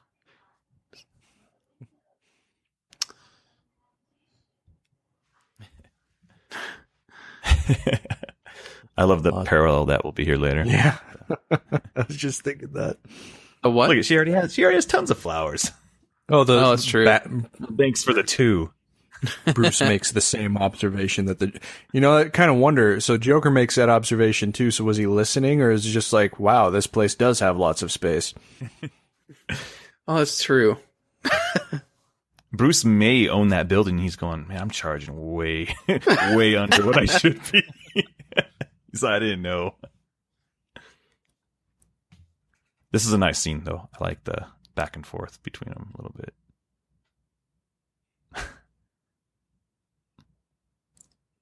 Well, it's funny how he tries to relate what a normal life looks like, but neither of them really know what that is. Right.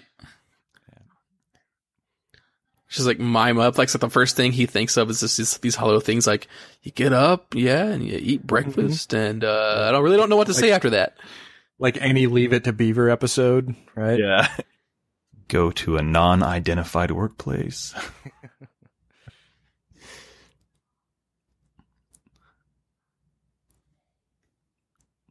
There's a part where I feel like she is being difficult. She's like, no, I don't get that, Bruce. Well, this kind of has, weirdly enough, a parallel with Superman and Clark Kent in Lois's apartment in the original Superman movie. It shows the difference in the way that Keaton approaches the dual identity and the way that Reeve approached the dual identity. Because with Keaton, it's much subtler. Like there's not a huge dividing line between his Bruce Wayne and his Batman.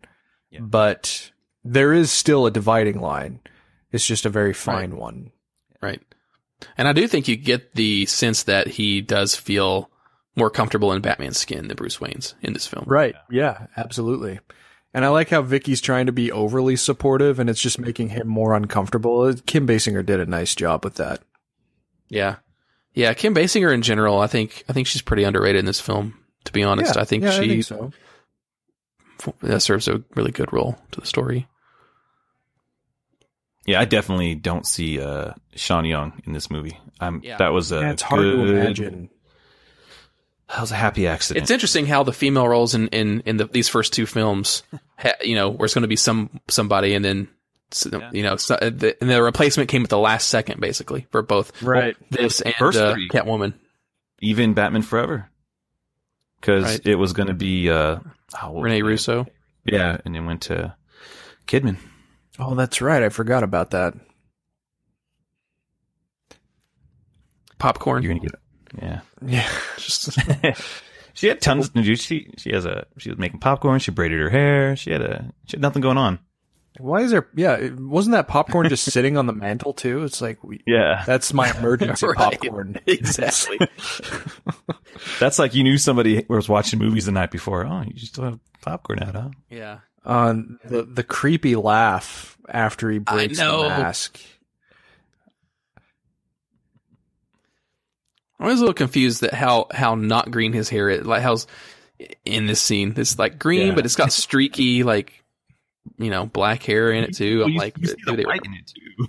Yeah, I'm like, were they in a rush for this particular scene? I love that so much. That's how my Joker costume looked like when I dressed up as Joker when I was 11. Take thy beak out of my heart. Oh, I love this conversation too. Just like how he goes along with what Bruce is saying, and he's just like, "Ooh, I like him already." Like, it's so perfect. Where Bruce hid as soon as someone came to the door, he's like, "I'm taking off." Part of the thing with the Joker's hair that you were mentioning, it might have just been like it stood up to the scrutiny of resolutions of the time, and now that we're watching it in comparatively higher resolution, maybe it just it's like when you watch an original Star Trek episode and you can see the zippers on the Gorn costume. Yeah. And to that regard, look at the 60s Batman on Blu-ray now, which looks great for the most part, but a lot of times in like the Penguin, when you look at the Penguin, you can see the seams on the nose, True. For those prosthetics. You can see that pretty clearly on Blu-ray, as good as it looks. Oh gosh, I love it. I love the callback to this in Lego Batman. Yeah. And in Return of the Cape Crusaders, Adam West got to say this line last year. Oh, that's right. That's right. But this whole scene is just a really weird. It is weird. These two characters, right? Like Bruce Wayne is, instead of like going and transforming into Batman or to save the day, he's like, what can I do? Just go nuts here? Yeah, he lets his inner freak fly. Yeah. So to speak. And there we go. Like, and I don't really think that this is something any other version of Bruce Wayne would do except for this one. Yeah, you're right. You're absolutely right. Because Christian Bale, he played it cool at the end of Begins, remember? Like, he did. Right, yeah. But in a weird way, it's the first face-off of their minds, Right. And it shows maybe more than other interpretations of the Batman-Joker conflict that maybe these two guys are more alike than other ones that would follow. I mean, clearly there's still one who is righteous and one who is evil, but as far as just like the neuroticism and the open engagement in strange activities, like these guys are kind of kindred spirits. That's a great way to put it. Oh, look at the popcorns everywhere. And the disappearing act. Like, that still must have hurt. I mean, look at that. Look how far it went through still. And it also is interesting to me that even the Joker doesn't question or be like, hey, where'd Bruce go? Yeah.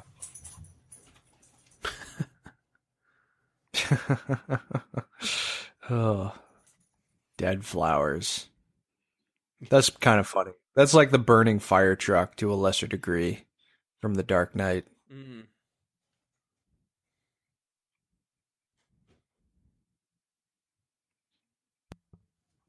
And of course, here we get to see the true indication that, yeah, people really don't know what happened to Bruce Wayne when he was a kid.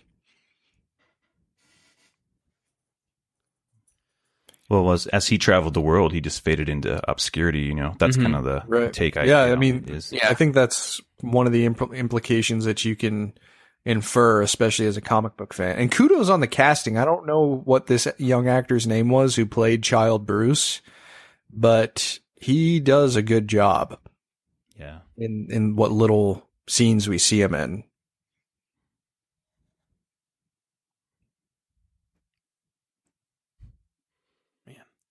This is the only part that really dates it. Is the what are those called? The old newspaper microphone. Oh, yeah, microphone. Yeah.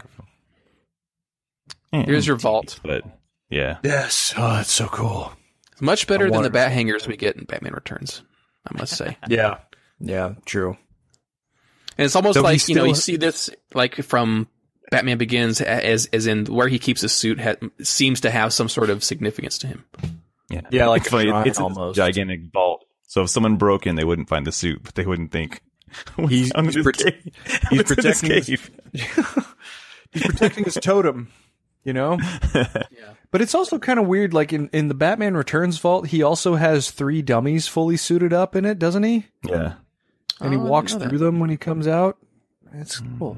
But he also has the hangers set up behind them. His masks are on like the mannequin heads. Hey, Gotham Central. Yeah.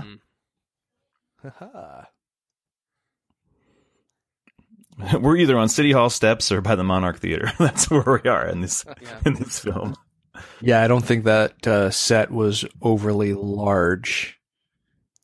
This is it. I mean, again, here's yet another example of this film having scenes of screens, you know, characters interacting through television screens or monitors. Yeah. He had a tremendous singing voice. Oh, and here we get, he talks about the big Dukeroo. That just sticks in my mind so much.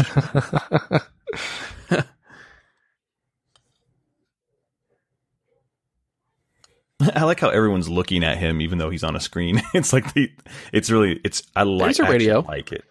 Well, they're the people on the screens are looking at, or I guess they're looking at a monitor though, huh? Oh, there they are. Well, the mayor is looking over. You don't really know what he's looking at. Yeah, that's what I'm saying. Like when they're doing the split screen of the monitor of the news conference, and then Joker's signal interruption, it's kind of funny how he's looking right at him. Mm-hmm. Right.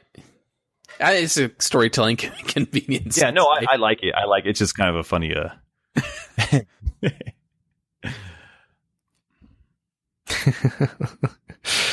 There you go. What book does he have?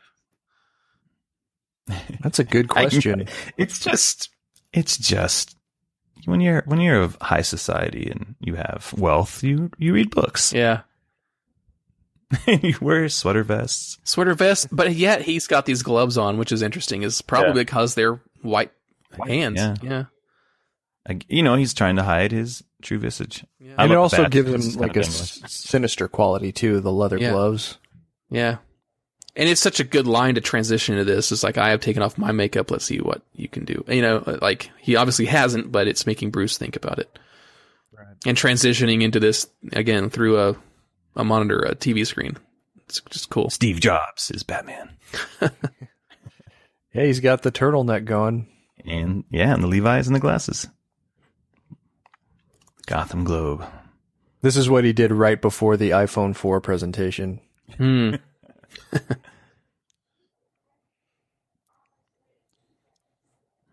parents were murdered by another phone.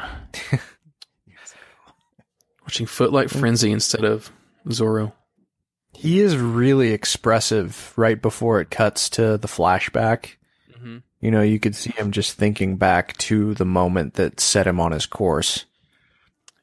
Popcorn. But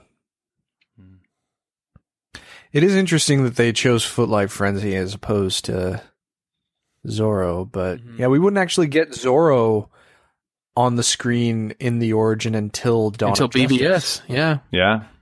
It's true. I don't know if that's a rights thing or why. Yeah, I'm not sure. It's a good question. Speaking of rights, I was looking at did bring up the bat emblem on the suit in this film. Mm-hmm. How it's not exactly traditional. It has the extra scallops on the bottom.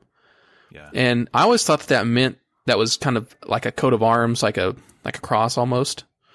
But I did read some, and I think that's a cool way to look at it, but I also read some, because he's a Dark Knight, of course, and I think that's kind of a cool thing to think about. But I couldn't find exactly if this is true, but I also read that it was because of rights. Like Warner Brothers couldn't get the rights to that exact bat logo when they were filming, so they made it different. Wow.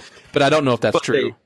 But they can use it in the marketing of the posters. I guess during filming. Like then towards the end of filming, they were able to use it for the bat signal in the posters, but I'm not sure if that's true, but that's what I've read. We had a listener question and I tried to look up the answer. It's hard to find. Who is this actor who plays the younger Jack Napier? Hugo Blick? Something like that? Let me see if I mean, what good casting. Yeah. Right? Man, I pulled that out of thin air, and that's correct. Hugo Blick. His face has those unique kinds of qualities that Nicholson's also does. Yeah. So it's pretty cool. Yeah.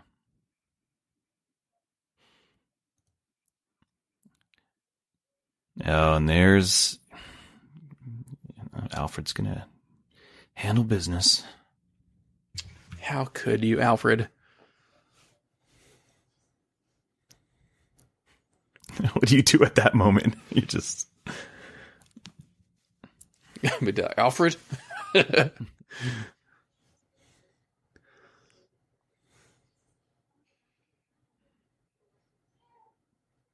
And here, even in the score, I think this is Danny Elfman using some cues from Prince music, in the score. Vicky waiting. Or Scandalous, one of those. Yeah, you're probably right. Scandalous. I do like this scene though, because it does kind of show, I mean, they're being honest with the characters, they're not just saying, oh my God, you're Batman. It's just like, oh yeah, I figured this out.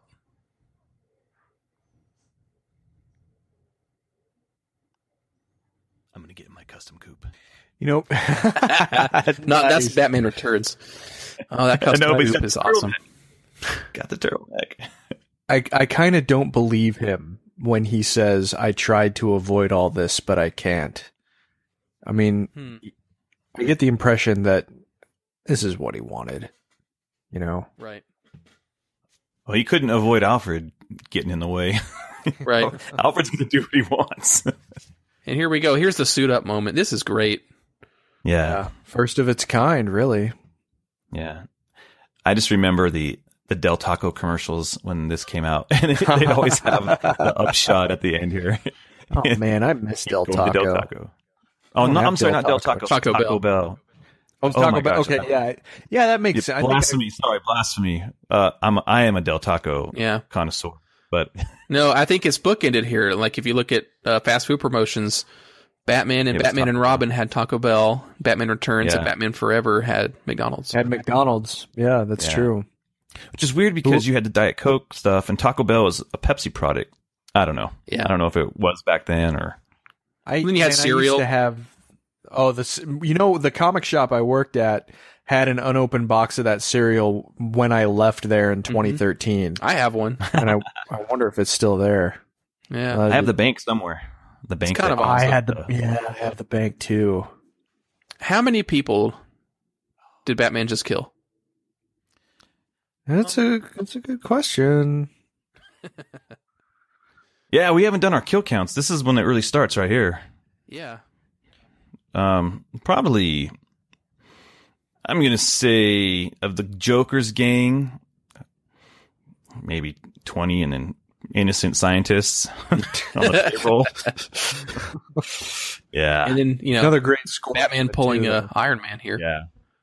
Yeah. Well, it's also at the end of the night. Maybe everyone's gone and it's just a couple henchmen are there. Yeah, well, they had it at the beginning. But, Joker being there is almost like he expected Batman to come. Yeah. And I like that last little hand wave that he does. It's almost like he's flipping him off, but he doesn't do it. Yeah, I know. I just love that shot of Batman staring up, his cape blowing on. He's got the pissed off face. Yeah. Just like, I can't believe I didn't kill you. I'm going to Batman you so hard. All right. More prints. Everyone. Hey, guys, there's a parade. Yeah. Just all. Oh my gosh. I never noticed this, but it showed the henchman on the right side of the screen. They were like clapping with the Joker. Like he looks at the crowd and he did this really crazy like tongue flick.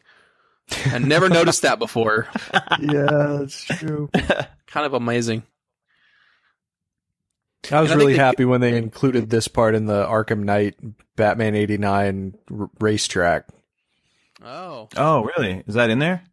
Yeah. One of there are two racetracks inspired by the first two Burton movies, and like the middle of the first one, I think you actually drive by the cake float, and pretty Love cool. What's interesting is that they cut out a story point they cut out in the film is that this money is fake. Is fake and money? It's Joker money, and it has the Joker's face on the $1 bill. Yeah, but it's in the comic book adaptation. Exactly. Yeah. Beautiful Jerry Ordway. Yeah. Oh yeah. Yeah. Artwork on written by Dennis O'Neil or transcribed by Dennis O'Neil. It has a funny it has Bruce Wayne like running down the alleyway or something with his belt. I remember that. I think I've still got a copy. I got to look in my boxes, see if I've still got a copy of that, because if I don't, I need to. It's pretty great. I have I know they had a Prestige. I just had the standard edition of it. I've got one of each. And I think there's also a out of print trade paperback you can get with the first 4 films. All 4 of them, and it had like a painted cover. I think might have been Bill Sienkiewicz after the Batman and Robin design. Yep, that's exactly it. Yeah, it's like Batman in the movies or something. Yeah, the Batman and Robin one's weird because it sets up like it's an actual movie. There's a weird intro of of Joel. It's like this isn't a real Batman movie. Yeah. What's interesting though is like with those adaptations, they all follow the same format in the Prestige format ones. Like the backs of each book has like a film strip with little scenes, so it's almost like they're filming it. So, and I thought it was interesting how they actually managed to keep that visual up between 4 of those things. Sure. I just think that was probably the funnest part of this movie was being a goon dancing on the floats. Yeah, I mean the schedule sounds like the Batwing is a beautiful design. It comes out of nowhere. Like that's a kind of an interesting thing. Like you don't see where in Wayne Manor the Batwing comes from, but it just is. Yeah. Maybe it was in the backyard, but no one ever saw the backyard, so who cares? But it sounds like the schedule on this movie was hell, because not only it's fast, everybody overseas away from home, but they worked 6 days a week. Right. So that, and I think Tim Burton even said later that was counterproductive because people were just drained, especially by like the halfway point. Yeah. Especially when they had to figure out how to finish the film. But interestingly enough, Jack Nicholson made sure to get the days of the LA Lakers home games off so that he could be back there. But I think he even demanded before shooting started that they lump all of his scenes together in a 3-week block. And I think he ended up working over 100 days on the shoot. Yeah. Wow. Like but from all accounts, it seems like from what Tim Burton said that Nicholson was just absolutely amazing and very professional the whole time. Yeah. Well, I mean, they got what they paid for. He's a Hollywood titan. Yeah, exactly. Yeah. And and they compensated him well too. I mean, it's not like, he got the back. His deal was insane. Yeah. Yeah.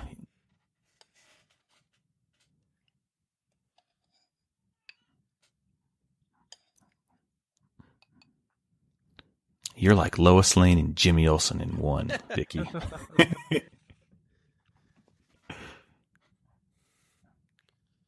He's like, come on, Knox. See, I always was confused about this. What is Knox doing? He's gonna be a hero, is what he's gonna do. It's like, how do you open your trunk Also, like that? he's Fonzie. Yeah, he Fonzied that trunk open. It's amazing. I try to Fonzie my trunk open and I just hurt my hand. Yeah. You have to say, "Hey." That's it. That brings you the power of the Fonz. Yeah. There is some foreshadowing, flying around the cathedral. Yeah.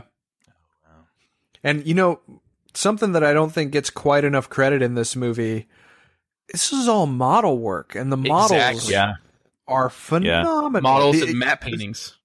The scale gives itself when the Batwing crashes, you could tell that the scale is smaller, but the level of detail on everything is phenomenal. Yeah. Yeah. No, this guy he's dead. I don't know. Yeah. Okay, he's killed maybe 17 guys at this point.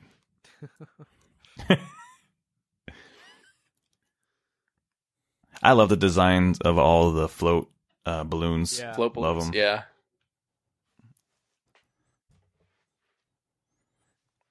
Yeah, talk about sets. 1989batman.com has a really good breakdown of what the sets were and what they looked like and how they got reutilized between shots and scenes. So really Is that the site that has the pictures that the guys took sneaking onto them? I would say so, yeah. I think they've got some spy pics from that era even. That was nice. So cool. And I think it's even got pictures of somebody went on the set and just sitting in a corner was the Bat logo that got used for from the the beginning. From the beginning of the film, yeah. It's like, could it be? And yeah, you get to see what that looked like. And there was even a Batsuit vault sitting out, which was strange. Yeah. But it is kind of, I understand for a sequel you have to make things bigger and better, but I always thought it was kind of a missed opportunity that they didn't return to those sets, that they didn't retain really any of the Anton Furst design, because, obviously they wouldn't be able to use his vast talents again for another one, unfortunately. But, the design of this movie is so overridingly unique that it always struck me as tragic that they couldn't continue that into a second one. Mm-hmm. Did you guys ever see the Batman? It was a 3-parter called Destroyer, where they used Anton Furst designs in the comics. Yeah. Remember was that in Legends of the Dark Knight? It was I think it was Detective Batman and Legends. Oh, okay. I think it was I think it crossed over. It was a villain who was blowing up buildings in Gotham to show the beauty that Gotham had, and it was his designs. Was that in the 90s? Yeah, it was in the 90s. It was maybe 92. Oh, it was beautiful. When did he pass away? Oh, yeah. I think it was 91. Yeah, it was before Returns went into production. Yeah. I think it was maybe right after or before. I think it was kind of a eerily November coincidental 91. like timing. So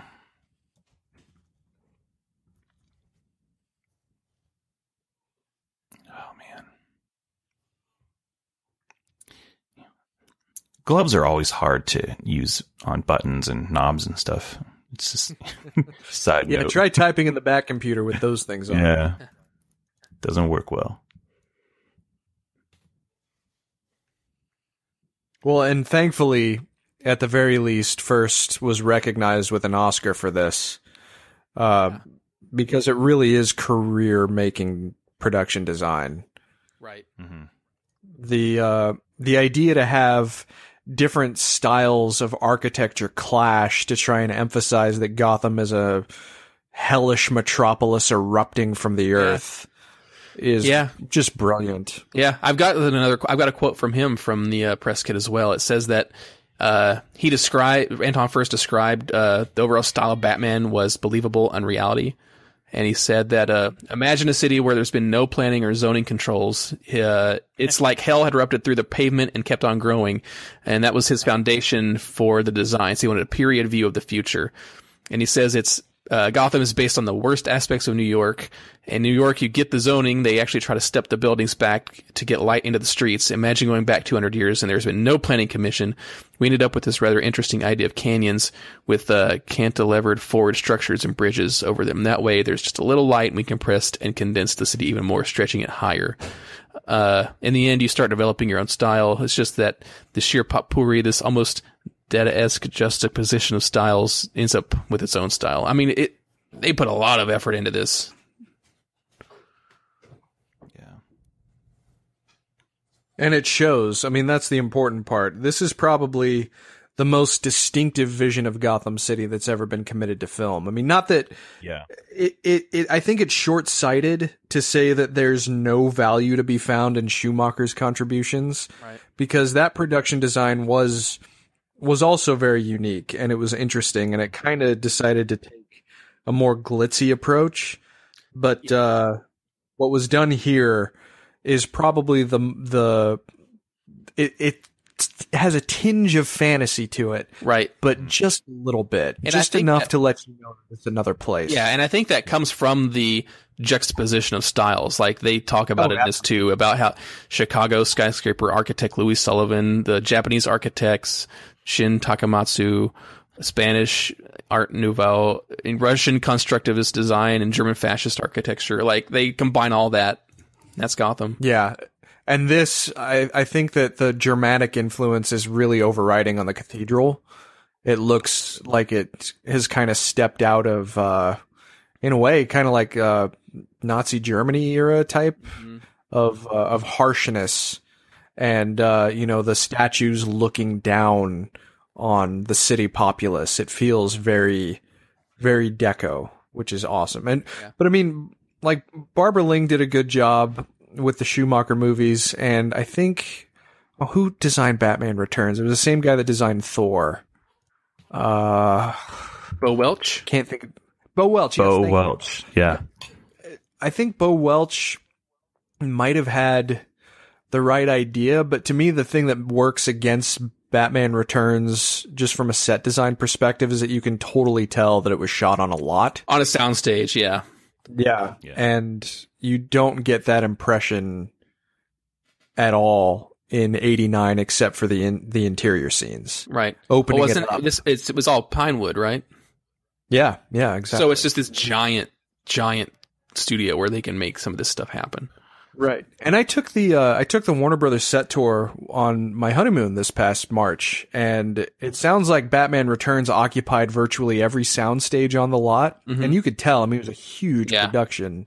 Yeah, but I think they were on other lots as well, weren't they? I think you're right. I think they had to go to Paramount and maybe one or two at Universal. But having things open up here does a great deal to make it seem like an actual city, just tinged with fantasy. Right. I mean, it's probably the most creatively designed live action Gotham probably ever. I mean, I would agree with that. The thing that separates the Dark Knight trilogy is that looks like our world. Yeah. So it looks like, they did get the proper zoning in that Gotham City. It looks like you could get on a plane and go to that Gotham City. But this is almost like the real world married with some of the darker, more gothic architecture that we're used to seeing in the comics. So, yeah. Cool. This definitely informs my ideas of what Gotham City is. If I was to ever produce and make a Batman film, I would take inspiration from just the look of this, because without copying, you always take, as artists, you take from who inspires you, and I love this Gotham City. I think it's such a character in this film. Right. Yeah. It's just as much of a character as the other human characters. Yeah. I can smell this Gotham City, if that makes any sense. Like, that makes total sense. And that's a huge part of creating a world, is like, what does it sound like? What does it smell like? And this Gotham, there's always sirens, and there's always, that smell of steam, that sound of steam, and It always made me jealous of people in Madrid and Sydney because the WB movie worlds had like a Gotham section that was designed after this. Oh, yeah. Oh, man. Yeah. I always wished I could go there. It's just one of those things. It's like I said at the start of this commentary, how much every little part of what goes into a film was really explored and made to work together in this film, like the costumes and the actors and the sets and the score. You know, and although this climax came together late, I think it's kind of awesome to have this climax take part at the top of this giant cathedral. Yeah. You know, with the gargoyles. It's very classically operatic. It's very operatic, and the whole city's looking at them like what's going to happen up there. Yeah. True. Yeah, that's a good point. Yeah. How exciting, you know, like there is a showdown going on in your city at the top, and, you know, you just... The big Dukaroo. The big Dukaroo. It's true. Yeah.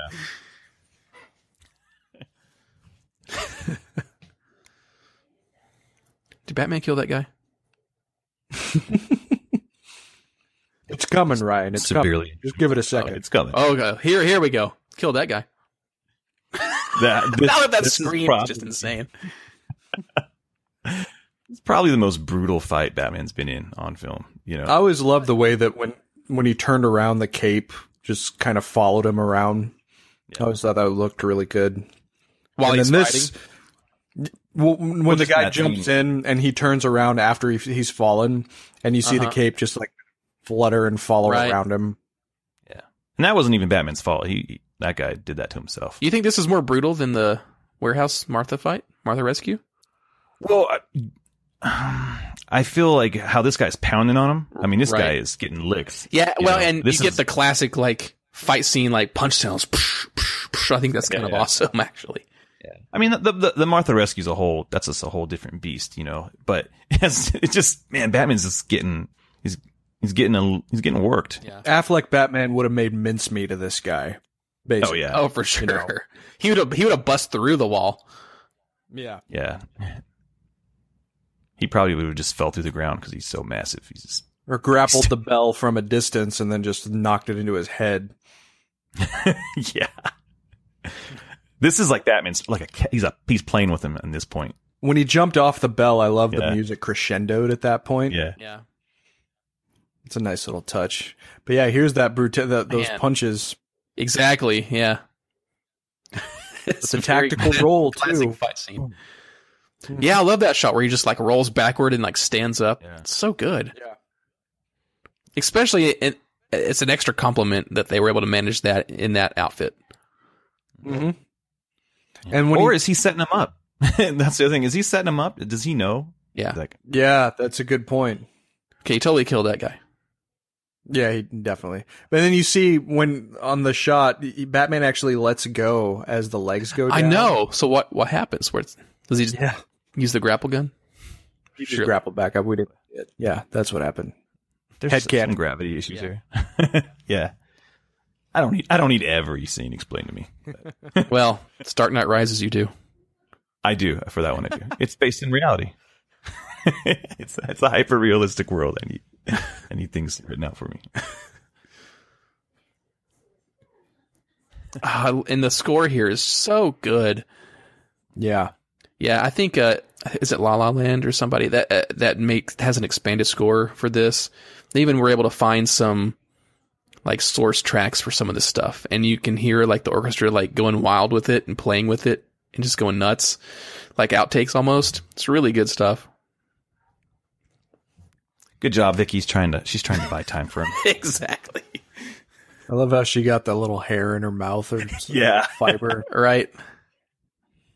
Ew.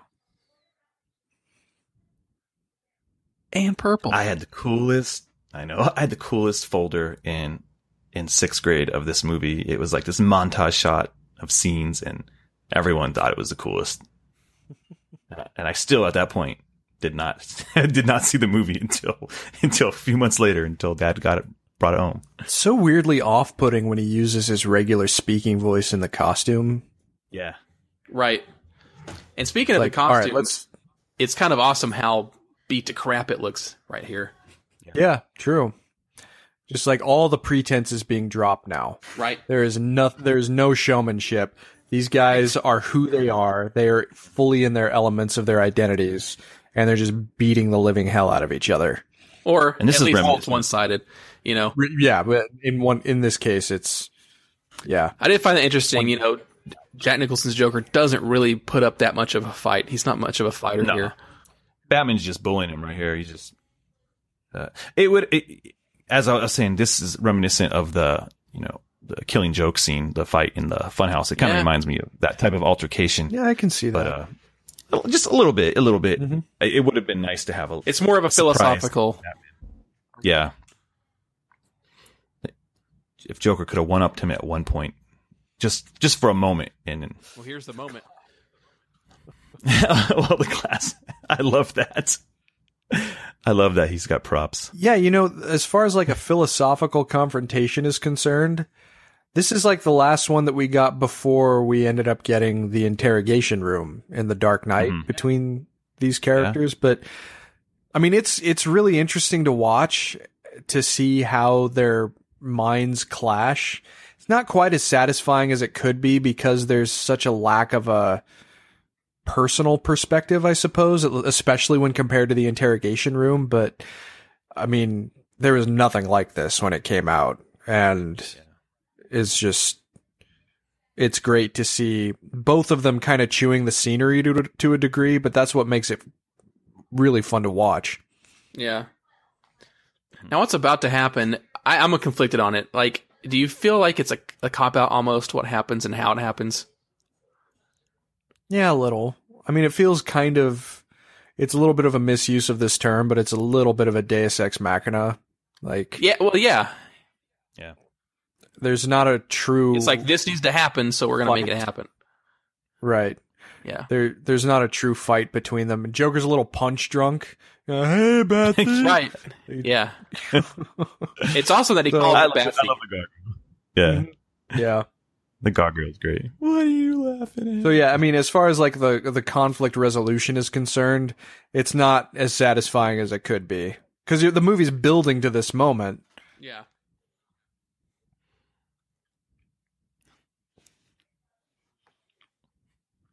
I feel in the 80s, this was kind of the end of the villain, where it was, the villain never really survived those. Like it was expected. It's like a Hans Gruber moment type of thing, right? Yeah, exactly. And I think that was satisfying to the audience. Whereas to us, we're like, well, right. That's his greatest villain's done. That was the, instead of. Here's the question. Do you think Batman intended to kill the Joker here? I think yeah. This Batman probably. Yeah. He was making it difficult. Like he definitely knew that was going to break. Especially now that he knows that he killed his parents. Maybe. Right. And if playing it out too, let's say that the gargoyle didn't actually come off. Okay. So it pulls him off of the ladder and he would be hanging. I mean, it seems like there's really only one way he could go anyway. Yeah. But, you know, it would have been interesting to see a third Schumacher film, because there were all those rumors flying around about Nicholson making some kind of hallucinogenic return as the Joker. Yeah. That would have been really interesting. Yeah. Yeah. I mean, he was talking about it too. I mean, he was pretty vocal that the Joker's returning or whatever he was being coy about. Kind of a missed opportunity, but I'm not going to complain about what we got. Right. No, not at all. I think we got a listener question about this particular moment. Like, what's the purpose of the laughing box? And I always took it to mean that the Joker gets the last laugh or something. Yeah, it's just. I think it's just weird. I think you kind of nailed it. Kooky. Yeah, it's weird and creepy. And how was that? I had a little laughing ball, a little blue laughing ball when this came out. It had that same laugh. Oh, jeez. Oh, that's crazy. Yeah, I think you're right, Ryan. I don't think that there's anything. I don't think it's more complicated than just like the last laugh motif. Mm-hmm. Also, too, I mean, it's interesting that he fell from that height and he's not street pizza, as Right. another Joker might have said. Right. The ground's pretty soft there because he made a crater. Yeah. Yeah. I wonder if they It's a call that little Joker Looney square. Tunes when you think about it too much. You know? Well, even when he falls, it does have that Looney Tunes type of a fall. Well, yeah, he kind of face. transitions into an animated falling Joker. Yeah. It was just missing the. Yeah. You got the Wily Looney Tunes Coyote. sounds in the Schumacher movies, though. They made up for that. That's true. Yeah, the tripping in the Joker thug fight. Oh God. Where were the police and Harvey Dent and the mayor in the parade? Man, they just let they let Gotham go to hell, didn't they? Well, the the mayor official was parade was canceled. That's true. Yeah. And then Gordon shows up at the cathedral, but it's interesting that we did not see the mayor or Harvey Dent during those events. I thought we would. That's true. And the signal. Yeah, that's a great moment and a great line. He gave us a signal. And the music. Yeah. Again, there it comes to save the day. I mean, not that image isn't really powerful by itself, but it just accentuates it. Yeah. No, this is one of my favorite. I mean, I love that signal when it's on the sky. It's like the most truthful vision of the bat signal that we've ever gotten. Yeah, literally. It's very comic accurate. Yeah. But it's beautiful, man. I love it. Totally. I love it. So that must have been a matte painting too then, right? Yeah, because I mean, that's it's got to be. You can't get that on the sky. Yeah. You just can't. You can't get Well, that no. even on clouds. You're not going to No. get that, But it's just. Oh, I love it.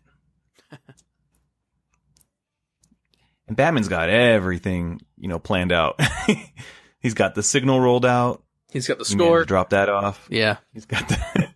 This is my city now. Yeah. It's very triumphant score ending here. It's so good. Beautiful. And whenever I'm in a bad mood, this track specifically almost always shakes me out of it. And at the right time, it might even bring me to tears. I love this so much. Yeah. I mean, they used this in the Batman Forever trailer and the Robin, I believe. Yeah. Yeah, you're right. This ending there. His ears look a little too short, though, in that last Right shot. here? Yeah, I would say so. At least his mask's not wobbling. Right. Yeah. Well, I'm still not gonna knock it. I love that.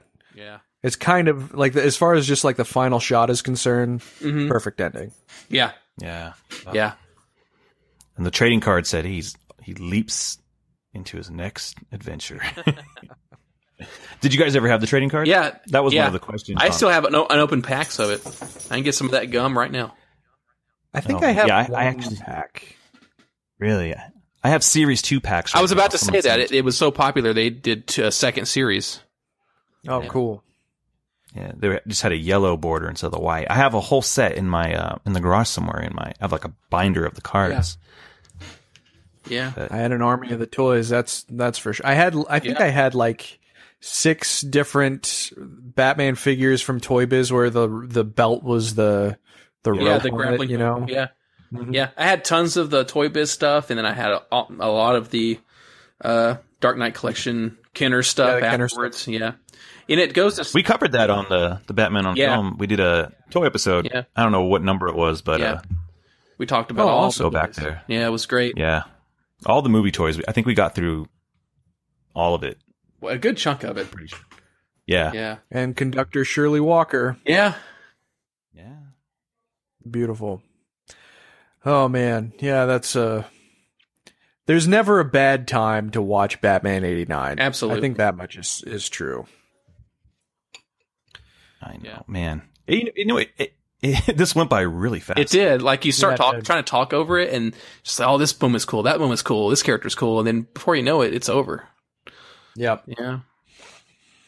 But I mean, clearly there is a place that this movie occupies in Batman history that just cannot be disputed. I mean, Absolutely. there are plenty of people who can bring up viable criticisms of this movie, and no, I don't think anybody would contend that it's perfect. Maybe some people would, but that's really immaterial to the importance that this movie represents in the cultural rebirth of Batman. Absolutely. And solidifying his status as one of popular culture's absolutely greatest figures. Right. And the movie, the frenzy that the country and the world was whipped up in surrounding this movie. Those kinds of experiences are once in a lifetime. I mean, I have vague memories of what Batmania was like in '89 just because I was so young. But even with my limited remembrance of it, and knowing what I know about it now, I have a hard time seeing something like that ever happening again. Yeah, exactly. Nothing. Even in The Dark Knight, that was fun, but it didn't match the fervor of '89. '89, like I said, it was everywhere. I mean, everyone, and even if you weren't a Batman fan, you are now a Batman fan. Right. The world was a Batman fan, and this movie let that happen for a lot of people. Yeah, I mean, and I think that's clearly an undisputed champion in superhero cinema. Yeah. Such an important release, a seminal release in the genre. Yeah. Second, in my mind, second only to Superman the movie, but that's great company to be in. I mean, as far as just sheer importance and blockbuster cultural status, right? It's those two that define the genre. Yeah, and this is an important part of that. It stepped it up in a very visible way. It defined what a blockbuster is for a lot of people and a lot of the movie studios, for that matter. Yeah, and most importantly, it defined Batman on film. What absolutely what he was going to be, and who he'll continue to be. As, just a character, not just in, comics, and, he transcends the media. He's a movie star. The character of Batman is a movie star. Yeah. It doesn't matter who's in the cowl. I mean, we can go back and forth and saying who's in it, but Batman is the star of the movie. Yeah. That's a good way to put it. And so, all right, guys, that was good. That was a good time. That was fun. Yeah. Yeah. Chris, thank you for joining us, man.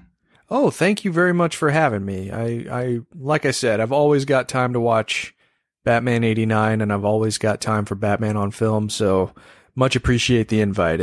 It's always good to come home, like I said before. Yeah. Awesome, Ryan. Yes, this was good. This was a good time. It was a good time. I knew it would be. I knew it would be. Just we've done these podcasts and we've talked for a year. We've done 89.5 episodes, but we haven't had the joy and pleasure of actually getting to truly experience, a movie like this, unless you go to a watch party. But, that way, when you guys listen to it, it'll be like we're watching it with you, which is just really cool. And you can always go back to it. So it's an evergreen episode that's not going to go anywhere. Yeah. I wonder, what are we going to do for episode 92? 92. I don't know. I don't know if we're going to do that, but. but this was an idea I had the whole time. I'm like, for episode 89, we have to do Batman 89. It's no question. Oh, sure. No, yeah. Ryan was like, come on, we got it. so much. In fact, that's why I think the Dark Knight Rises episode was a 0.5. It was the second one. It was because we had to hit 89 and we had to make it, we had to make sure that it was a golden episode. Yeah. It was. It meant something, and that in the end, you can't take it away from us. We own it. Means a lot that you let me come along for the ride. So thank you, gentlemen. Yeah, so glad you're able to come. Awesome. It's awesome. So, time to plug stuff. What do you want to plug, Chris? Well, I'm the co-host of a pretty cool podcast called Geek Pulse Radio right now that you can find on iTunes, Android, pretty much any podcasting app that you want to, where we basically just go over a wide gamut of a bunch of different geek-related news. So give that a check if you want. And I also have my own podcast that Ryan is probably one of my biggest supporters for, called Comics on Consoles, that deals specifically with comics-based video games. I've had a couple of Batman-related episodes, but the next one I'm working on is for the 2008 Iron Man game.